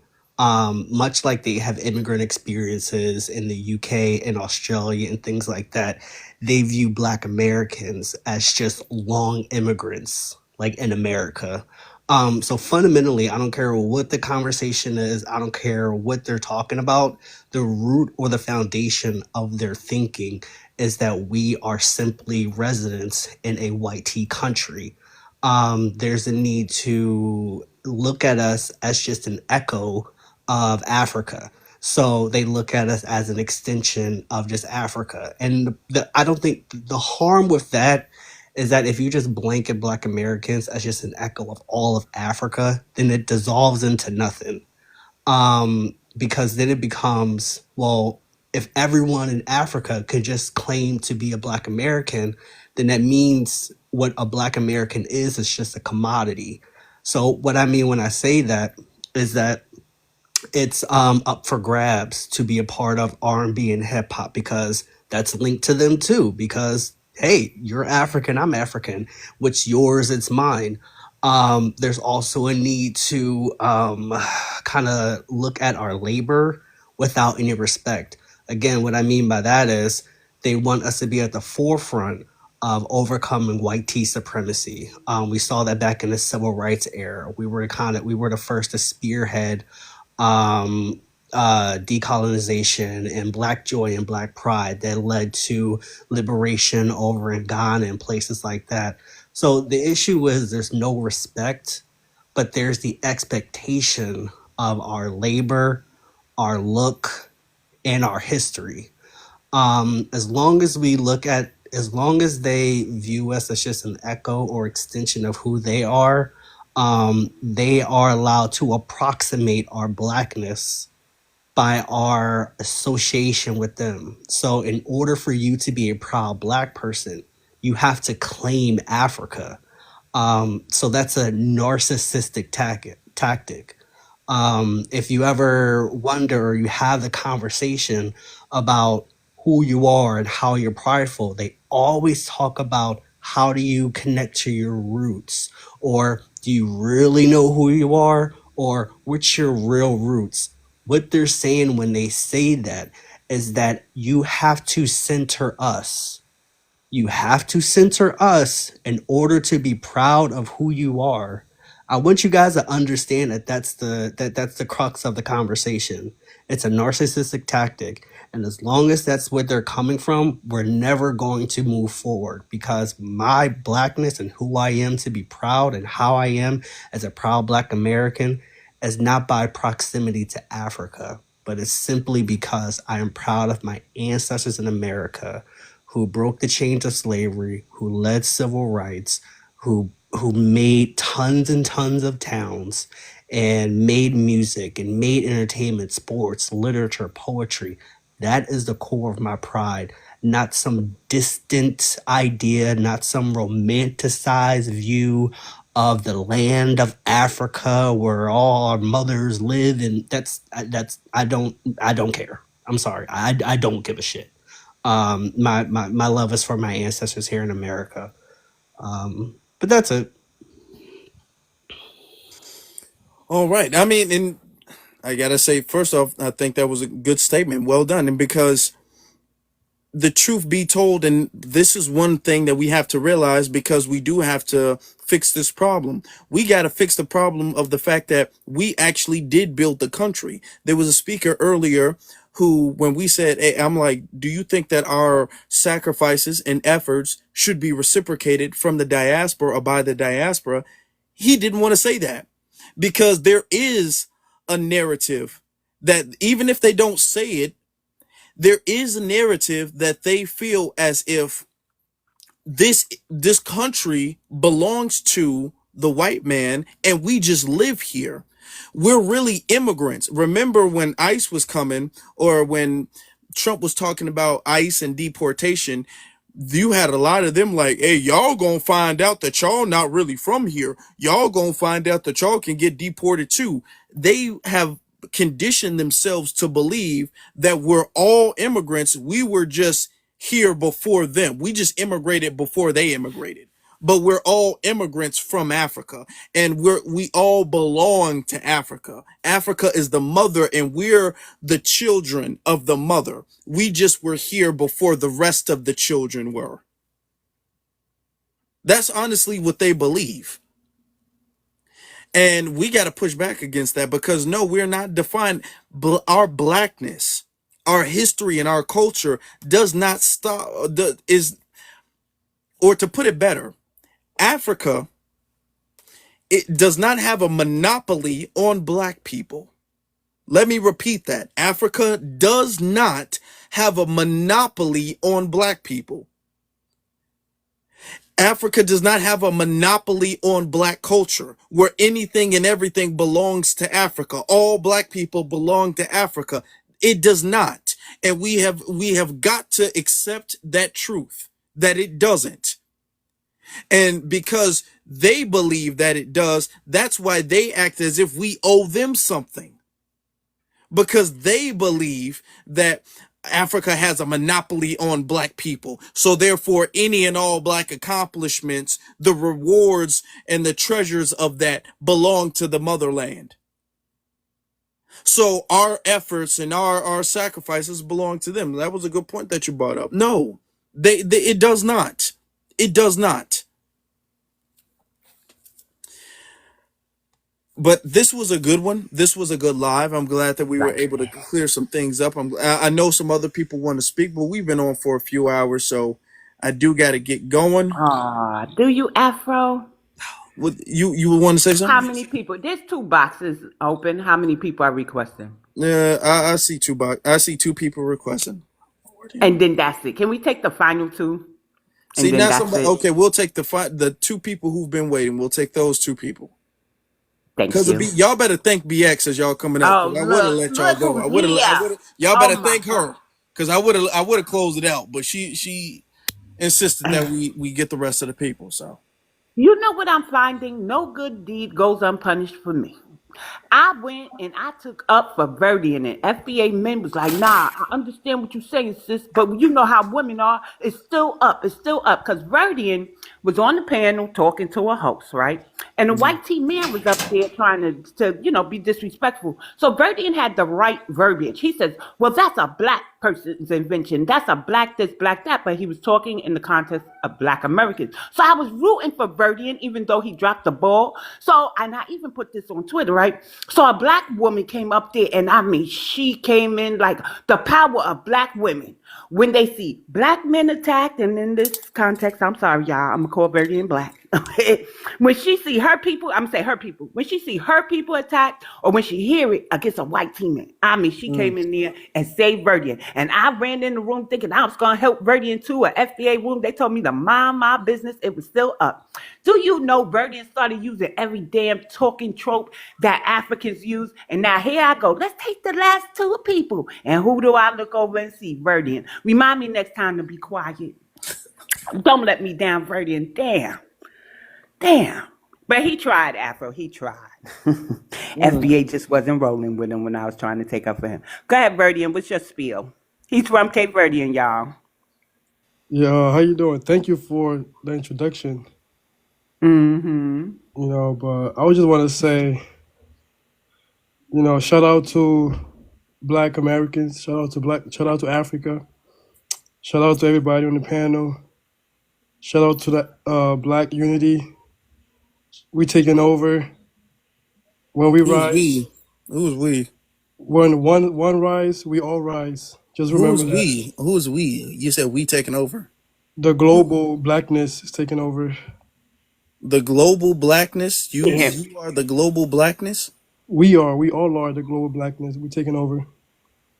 And if one goes up, we all go up. So it doesn't matter. At the end of the day, we are still connected, and we just gotta accept it. We can't change that. At least, I mean, unless you can go back in time and change yourself to a European, you know. But other than I'm that, glad you brought that up. Now, even though I think I probably already know your answer, what is your stance on reparations? reparations is I believe that we all Well, deserve. let me be very clear because I see the need for specificity. What is your stance on foundational Black American reparations for slavery? That's I 100% agree with that. Like I support you guys. I hope you guys get it. I hope you guys, Okay. become successful, become great, and be able to get blessed to the other side. You know what I'm saying, with all said and done, one day y'all will have your own land, your own nation that you could control and Okay, have okay. your Before business. now, for the sake of time, now. So okay, so you support our reparations, and I'm sure you support the reparations of CARICOM in the Caribbean, correct? Yes, also Africans too. So Okay, yeah, oh, yes, indeed. So what do you say to other people, other Caribbeans, and like Brian Donalds and Candace Owens and other people like them who go against our reparations? What do you say to them? oh, I thought she was Black American. I never No, knew. no, no. Oh wow, so she's not. Yep. She's Caribbean. According to her, that's what she says. She said that multiple times. So according to her, she is, yes. But what kind is she? Is she like the like Uh, Postman? I forgot exactly. I'll I tell you. forgot We talking exactly. about Candace? But Are we yeah, talking about? yeah. Okay, so Verdian, damn, you let me down. Candace Owens is a Virgin Islander from St. Thomas. However, Candace Owens admits that she has a Caribbean bias, meaning if Beyonce does something people find a problematic, she's going to splash it all over whatever platform she's in. But if Rihanna does something problematic, she's going to put that at the bottom of her pile on her desk and not speak on it. Candace has said she is Caribbean with a Caribbean bias. Yeah, she said that That's the multiple. type of Yeah, so West she Indian said that. she is. So what is your response to Caribbeans in particular? We can get into the Africans like Myron and all of them, but since you're Caribbean, let's speak on that. I'm not a Caribbean. I'm African, West Oh, my African. my fault, my fault. But Let's wasn't speak on let's she? speak on that then. But didn't she win after Kamala Harris though? Like Kamala Harris, But she's hold on, hold Jamaican. on, hold on. Understand the Let's not Caribbean because has let's rivalry. let's stay focused. Let's Okay. stay focused. That's not the thing. That's not. I forgot where he was from already. That's not the thing. What do you think of particular non FBAs Right. uh who who go against reparations? I would say whoever goes against Black Americans receiving reparation is a goofball. You are a Okay. fool because you know we all deserve reparation, and I'm still waiting on my reparation to this day. So All right. and So so my so if and I figured you were going to say that. I did. I knew you were going to say that. Why do we not see people speak out against that? Why do we not see people from the continent?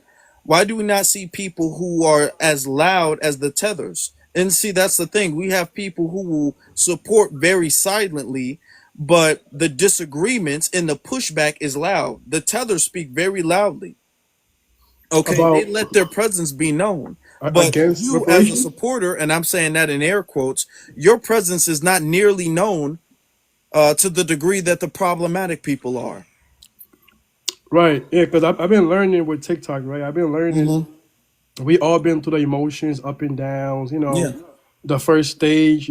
Some people are new to each, like other people talking bad about they them. Don't say they race or whatever or they people.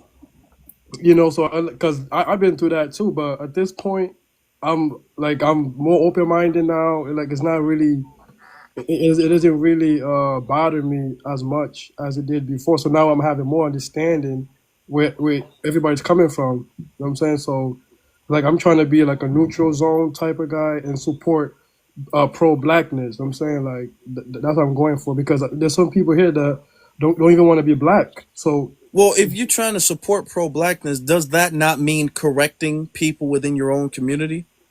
right, I mean you're right. Yeah, you're right. I agree with you. So the Some way you support pro-blackness, because we have a lot of people who are non-FBA who agree with reparations. Okay, but yet they don't do anything or say anything about the people who disagree. And they want to come up here and say, "Hey, I'm on your side." Okay, well, if you're on our side, your actions need to match your words. And we don't need anybody to come up and reinforce what we believe. We know what we believe. We know what the truth is. And I'm not trying to even be disrespectful or disparaging, but we already know what we're doing. We know what right, we're doing. We're on our assignment, so we need you to be on your assignment. We need all of the non-FBAs who support our cause and support reparations. We need you to be on your assignment. We need you, instead of using your platform to talk about unity, you need to be using your platform to correct the behavior, the problematic behavior in your own community. And if you're not using your platform to correct the problematic behavior, the tethering behavior, the colonizing behavior within that exists within your own community, I can't truly believe that you are about unity. right. I mean I agree with that, but you know what I really want to support from Black Americans. Uh, I will support if Black Americans. That's just like, I will support if if you guys are advocating for your own nation, your own land. I don't try to to be disrespectful. I'm not trying to say. I'm not saying that. That is Are very you trying to tell us what we should No, do no. for you I'm to just. I would support love to us? support something like that. no. I'm saying Hold like, on, mute up, Vernon. Let me say this. This is a courtesy conversation, right? Now, I'm not really too familiar with Cape Verdean. I believe it's like a lot of mixed race people in Cape Verdean. So I don't understand the trajectory of if they had tribes there that participated in enslavement and the capture of my ancestors, Black American ancestors. But what I'm going to tell you is that if I will support you if. When I was 14, I did not tell an African in a hair braiding shop or on the street in New York. I will support divesting from South Africa if. I supported Nelson Mandela's efforts and the activist efforts because it was the right thing to do. So I don't understand how an immigrant is going to tell a Black American, I'm going to support you if. Like, come on now. Do you hear how that sounds? And what do you mean our own land? This is our land. Yeah. It's like, Yeah, you get go it, ahead. Afro? Go ahead. If We, or not, you would support us if or what you would rather us do for your support. No, no, I will support regardless what you guys doing. I'm just saying, like, that would be something amazing to see. Like, you Don't know, we know what we're doing? See, and that's the thing. We don't need no coaches. We don't need no you know why I'm all of saying that. that? Everybody, and this is the order that we're talking about. Everybody got to stick to their own lane. Okay, that Right, right, opinion, right. you could have But kept that opinion to yourself. You could have kept I'm that saying opinion to that yourself. because, You could have kept that opinion to yourself. look, though, Okay, I'm saying that that's because the not your lane delineation to talk part, about you the what you would delineation rather us part, do and what you like, would rather us see. delineate from the right people, not No, from see, us. this is the thing. Delineate it from All the it right people. and see, I knew the conversation was going to turn out this way.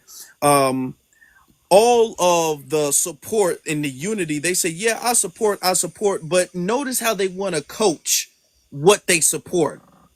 They want to dictate and they want to have a seat at the table so they can have some influence on where the movement go. They will support as long as the movement goes somewhere where they're comfortable with, as long as they have some input in the direction that we turn or the causes that we fight for and advocate for. That's their support is reliant on certain things.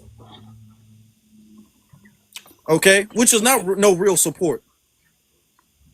I'm Okay, just saying, because though. I I'm support wouldn't just looks go. saying like Hold on, peace. because hold on, sir. Because I wouldn't go to Cape Verde or anywhere in Africa. I wouldn't go to anywhere in the Caribbean and say I support you guys if y'all would just, if y'all would do that, I would support it. Then that's not no you real know why I say support. that? Then that's not no That's real mighty support. white tea-ish of you. I That's say what that white tea I people would say that do, because you guys Birdie. want to delineate from us, but you guys don't No, want to because no, delineate what you're from the saying is real that people that you need to delineate from. what you are saying is that what we are doing is not correct, and there's a better It's method. not because you're gonna regret it later on in the future. I'm telling you, See, bro. How? it's not. Hold on, You So guys if hold gonna it's on. regret not, it if because it's it's not, gonna then you come back really and don't bite you support in it. the Then butt. It's gonna come back and bite you in the butt because Like how I went into an FBA space and asked them to be lenient with you, and it's coming back to bite me in the butt. Here's the issue: your numbers have never helped us on this land. We're just going to be honest. During segregation and all people get upset when certain people speak about the time of segregation. If we take away the violence from the white tea immigrant groups, we were perfectly fine, self-sufficient, had more ownership and a better economy to where I think France asked Tulsa for a loan. Right? This is how good Black Americans were doing, wasn't an African or Caribbean. None of y'all were in sight. I'm gonna tell you what hurt Black Americans besides white tea violence: immigration and the voting party loyalty system. No, here we go. Integration, immigration, and party loyalty to a party that always gets in office after they get our vote and drop the ball on us. So you supporting us or not, we still gonna make something shake. That's just the type of people Black Americans are. Your numbers have not helped us. They've only stretched us even more than integration in has. So let's get out of here. We don't need your numbers. That's why we're not out there tearing up the streets for y'all now. When Trump is saying, oh, this country is restricted. Oh, you can't stay in this country longer than this. We don't need y'all. Y'all have proved unworthy of allyship. And when I do see a little spark, like I saw in you taking up on the panel, it bites me in the ass with this whole if and you need land. Nigga, we know. Continent, nigga, we know. Right? We know. And some of us are actively fighting for it. But that ain't your place to tell us. You're supposed to support us unconditionally, not with conditions, sir. Get dude, it correct. I'm gonna just respect your place, and then that's all. I'm gonna land there. That's it. hmm this is and for everybody in the chat room, be all like, don't you think we need allies? These are the quality of our allies, guys. These are our allies that you guys are saying that we should open our doors to. Okay, they want to come in and then start rearranging the furniture. They'd be like, yeah, I'll help you, but there's some changes that need to be made. And we need to accept that for allyship and unity. I don't think so. I don't think so. I'd rather do it my way than and have my door open for people to come in and tell me how to do it under some allyship. But no, we can do it by ourselves then. If that's the case, if we don't get no unconditional support, if we can't tell people what to do, if our support is reliant on other people coming over here and telling us what to do, then we don't need no support then. Truth be told, let's get to Mr. Ether. How you doing, Afro? I'm good. How you doing? I'm all right, man. Thank you, BX. I appreciate you. You know, I Welcome. don't know what what was told to your spirit to let up the last two people, but I'm happy that you did. Thank you so much, and I love you, and I love everybody here, the family here. Love you Um, too. the FBA family. I appreciate y'all. But yeah, y'all saw what he did. You know, it's only if it benefits them. You know, it Mm-hmm. really shows how selfish people are. They don't really believe in selfless acts. You know, Mm-hmm. a collective 100% selfless act. If you asked us, should the Caribbean get reparations, we would say yes, and period, and that's it. Mm-hmm. You know, we wouldn't go, well, you need to include us and you need to do it this way. You know, same thing for Africa. We would tell Mm-hmm. them, hey man, I hope y'all kick out the French over there in Burkina Faso and everything, and I hope y'all do it big, and maybe y'all can build it up so we can come over and do some things. We don't really try to dictate to them to, try to, be selfish and try to leech off of them and get something for ourselves, because we're strong enough to stand on our own 2 feet, and we have enough assurance, self-assurance, and enough Mm-hmm. confidence in ourselves, proven throughout, decades and centuries of fighting this system to, be like, what, we're going to get ours and y'all get y'all's, and then we can link up and hook up and do something. Um, Now, as far as the prompt goes, Mm-hmm. you know, people saying, hey, they don't see us the same. Well, obviously they do. And I'm pretty sure, that y'all earlier have shown examples of how that is. But the reason that they're saying that is because they heard us say it. They're literally copying off of us. We gave them that language that, hey man, when the Dominicans were here, hey man, you black man, what are you talking about? They see us as the same, man. Mm-hmm. And literally since they've been saying that since Malcolm X. He was sitting up there talking to some dude, on a panel and everything like that. And the dude was like, hey man, when the Indian is here, or when somebody from the Caribbean is here, they get, mistaken, when they get lynched sometimes. And Malcolm X was like, only when they're mistaken as an American Negro. So obviously, yes, they can tell and everything, Mm-hmm. but the fact that they're saying that, now at this date, after all this time of us trying to, unify with them off of this negative affirmation of, hey, they all see us the same, so we need to link up together to fight this system. And they're telling us, no, I'm not black like you. Y'all are a bunch of thugs, baby mamas, we have culture, y'all just need to work harder and stuff like that. Now we're saying, okay, well, you know what? You're right. Okay.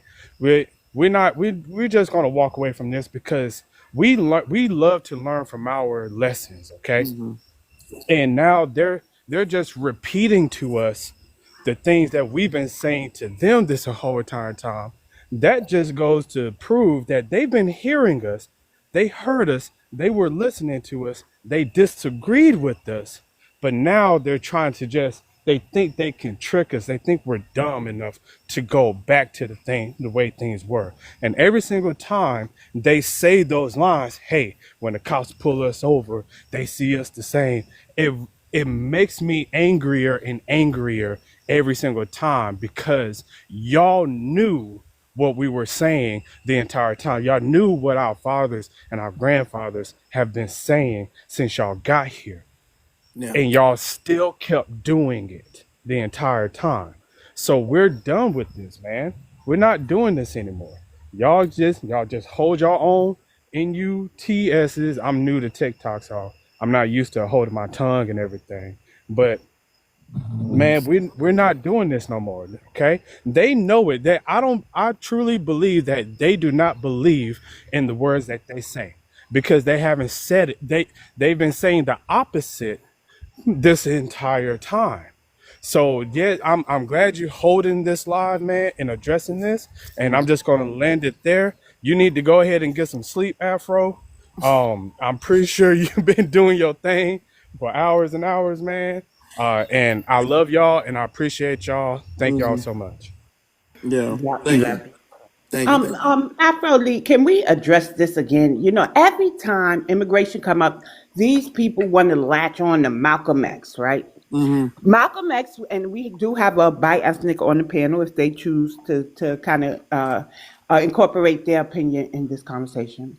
Malcolm's mom was from the island of Grenada. Black Americans already knew that. Malcolm loved his mother, but his mother disassociated from the island because she was a product of an enslaver and a young black woman. You know what that means, right? Hmm. So she had an issue with the island and the things and the way she was conceived. She came here and became a Garveyite and married a full foundational black American man, and they had Malcolm.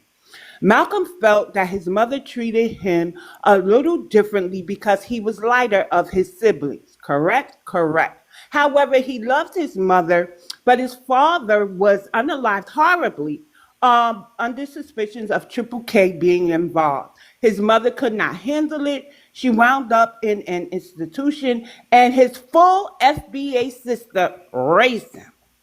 Raised Malcolm. He was raised FBA. He lived FBA. He advocated for FBA. He went to the continent to ask for help for FBA.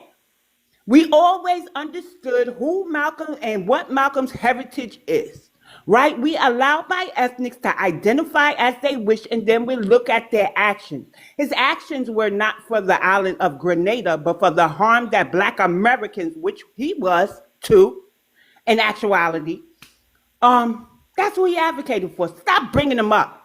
Some people actually know the family, right? They had the pleasure of meeting Malcolm's family. Malcolm's daughters do not speak about the island of Grenada, at least not in the setting they were at. Hmm. That does not mean that they don't have an affinity or anything, but that's not who they are. That's just their admixture now. Thank you. Yeah. I Yep. want to say one sentence to that real quick, and then I know you're trying to get up out of here, Afro Elite. Y'all tethers and Yeah, stuff. apparently, I need to take a nap. I don't know. The chat room has been dragging me for the last couple of minutes. Like, man, You Afro look look like he's tired, bro. sleepy. You look tired. Afro about to pass out. The chat room just been telling me to go to bed. So I'm gonna let him go. I I'm gonna think let him I go. think I I just need a want to nap say or one something. I sentence. don't know. The chat room telling me to go to sleep. So go ahead, Oh brother. man. Say what you got to say. Yeah, sure. So just to veggie back off of what BX said, Mm, man, these tethers and stuff, man, foreigners in between, naysayers, y'all always want to bring up Malcolm X being bi-ethnic. Let me remind y'all for a second. Um, y'all don't y'all don't talk about the fact that in his autobiography, he said that he also had American Indian heritage. How come y'all don't mm, never talk about his father being Cherokee? Oh, y'all don't want to talk about that part. Also, mm, uh, when it come to Malcolm X, he was unalive for being foundational Black American or Negro at the end of the day, as they called him back then. He was unalive for being Negro. They didn't care that he was bi-ethnic. They didn't care that he was had Caribbean heritage from Grenada or whatever. And like BX just said, his own mother distanced herself from that part of herself because she wanted to get away from that memory of you know how these YT supremacists do with our women in those times, and even still to this day. So I'll land right there. and Salute and to the panel. and first, and to speak on Malcolm for a little bit. Most people, especially during that time, because now we have more information, but even the term bi ethnic was not like a thing. back during Malcolm's time.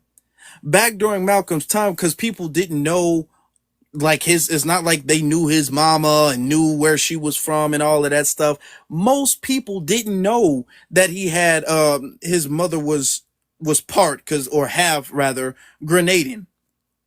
Most people didn't know that. Most people who knew Malcolm from the Nation, most people who knew him after the Nation, most people who made movies about him and all of that stuff, they didn't know that. No, most people didn't know that, to be honest. Most people who knew of Malcolm today, like my mama's age and what's they call that? What, Generation X, or right? If I'm not mistaken, right? They didn't know that because that was not no big factor in his life. And this isn't even to be disrespectful or to dismiss. It is Generation X or Boomers, right? No, it's not Boomers. It's the one that comes after Boomers. The one that comes after Boomers is Generation X, right? Yes. Okay, yeah. That's what I Because that heard. in Spike Lee's movie of Malcolm X, right? Where was that brought up? Where was that brought up? It was never brought up. You know, when people do stories and adaptations and specials on Malcolm X, his mother being part Caribbean is never brought up. I can go through the internet and I can bring up different adaptations of Malcolm X, different actors playing Malcolm X, different stories being told of Malcolm X, and that is never brought up. It's never brought up. Now all of a sudden you have people being all like, "Hey, y'all know Malcolm X is Caribbean. He got Caribbean ties. He's Caribbean." I'm like, "What? No, we're not gonna do that. We're not gonna do that." Because when we was making his story come to life and we were telling his story, all that was not relevant. That wasn't even relevant. It was very rarely known. Most people didn't know it, and the people who did know it didn't think to speak on it because it wasn't relevant. And this isn't to be disrespectful, but now y'all sitting up there trying to flat out put this jacket on him as if he immigrated from Grenada. Don't do that. Don't do that, Can I tell you because something, Afro? it makes us almost, and we're handling it with grace. We're handling it with grace, but it makes us almost want to dismiss his mama entirely, and we don't even have to go there. Exactly. But let's tell the accurate truth of the situation. Can I tell you something? Maybe about 4 months ago, I was scrolling and I saw a picture of his mom. And me, I like to read the comments. So I read the post. It was acknowledging Malcolm's mother's so beautiful. She was Grenadian. And instead of me getting in there and getting on their tail, I started reading the comments and they were admiring her and stuff like that. I said, you know what? Malcolm would never want his mother degraded. They're enjoying and admiring her. I'ma keep scrolling. I don't understand why nobody else can have the common sense, decency, moral compass to just keep some things to themselves. I could have went up there and tore it up. Y'all only care about her now to have one up on Black America. I mean, I could have dragged them, but she did look beautiful. She looked serene, and I know Malcolm would never have wanted his mother used as a talking point. So I kept going.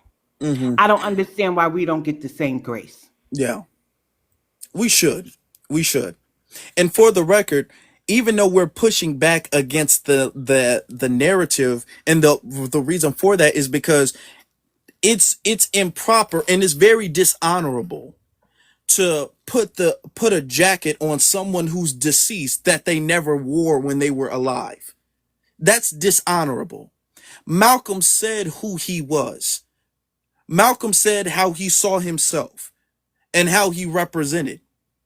We're not going to put this jacket of the Caribbean on him because y'all want some points a few generations later. Now y'all need some points. Y'all need a lifeline. So y'all going to put this Grenadian jacket on him. That's dishonorable because he didn't put it on himself. It would be one thing if he was repping that when he was alive. If he represented that when he was alive, you can't take that away. But now he never did.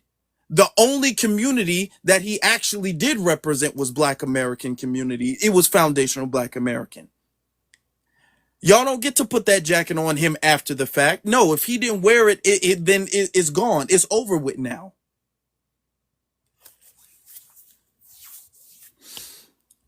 But I think we can close things out.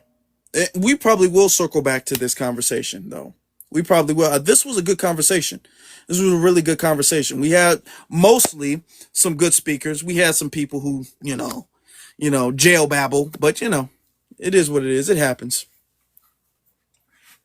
But if you guys want to listen to the playback of this, go to For the Culture on YouTube. Everybody go to For the Culture on YouTube so you guys can listen to the playback of this. All right? A lot of good stuff on that channel. A lot of good stuff. Go to For the Culture on YouTube. BX, can you close us out? Sure. Afro, I have to ask you, when's the next time you're coming live on TikTok? I might be able to do it tomorrow. I might be able to. Well, just message me and give me the time.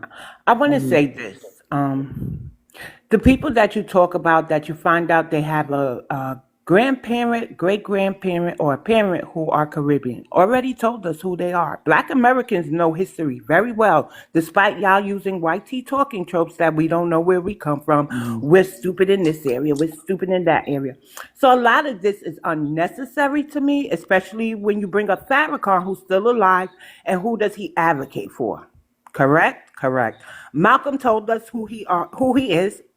Floyd Mayweather even has a grandparent who I believe is Jamaican, but now all of a sudden I see a video of Floyd Mayweather saying Puerto Ricans ride with their people first, and I gotta ride with my people, Black Americans. And I found the video after arguing a second generationer in Philly, of all places.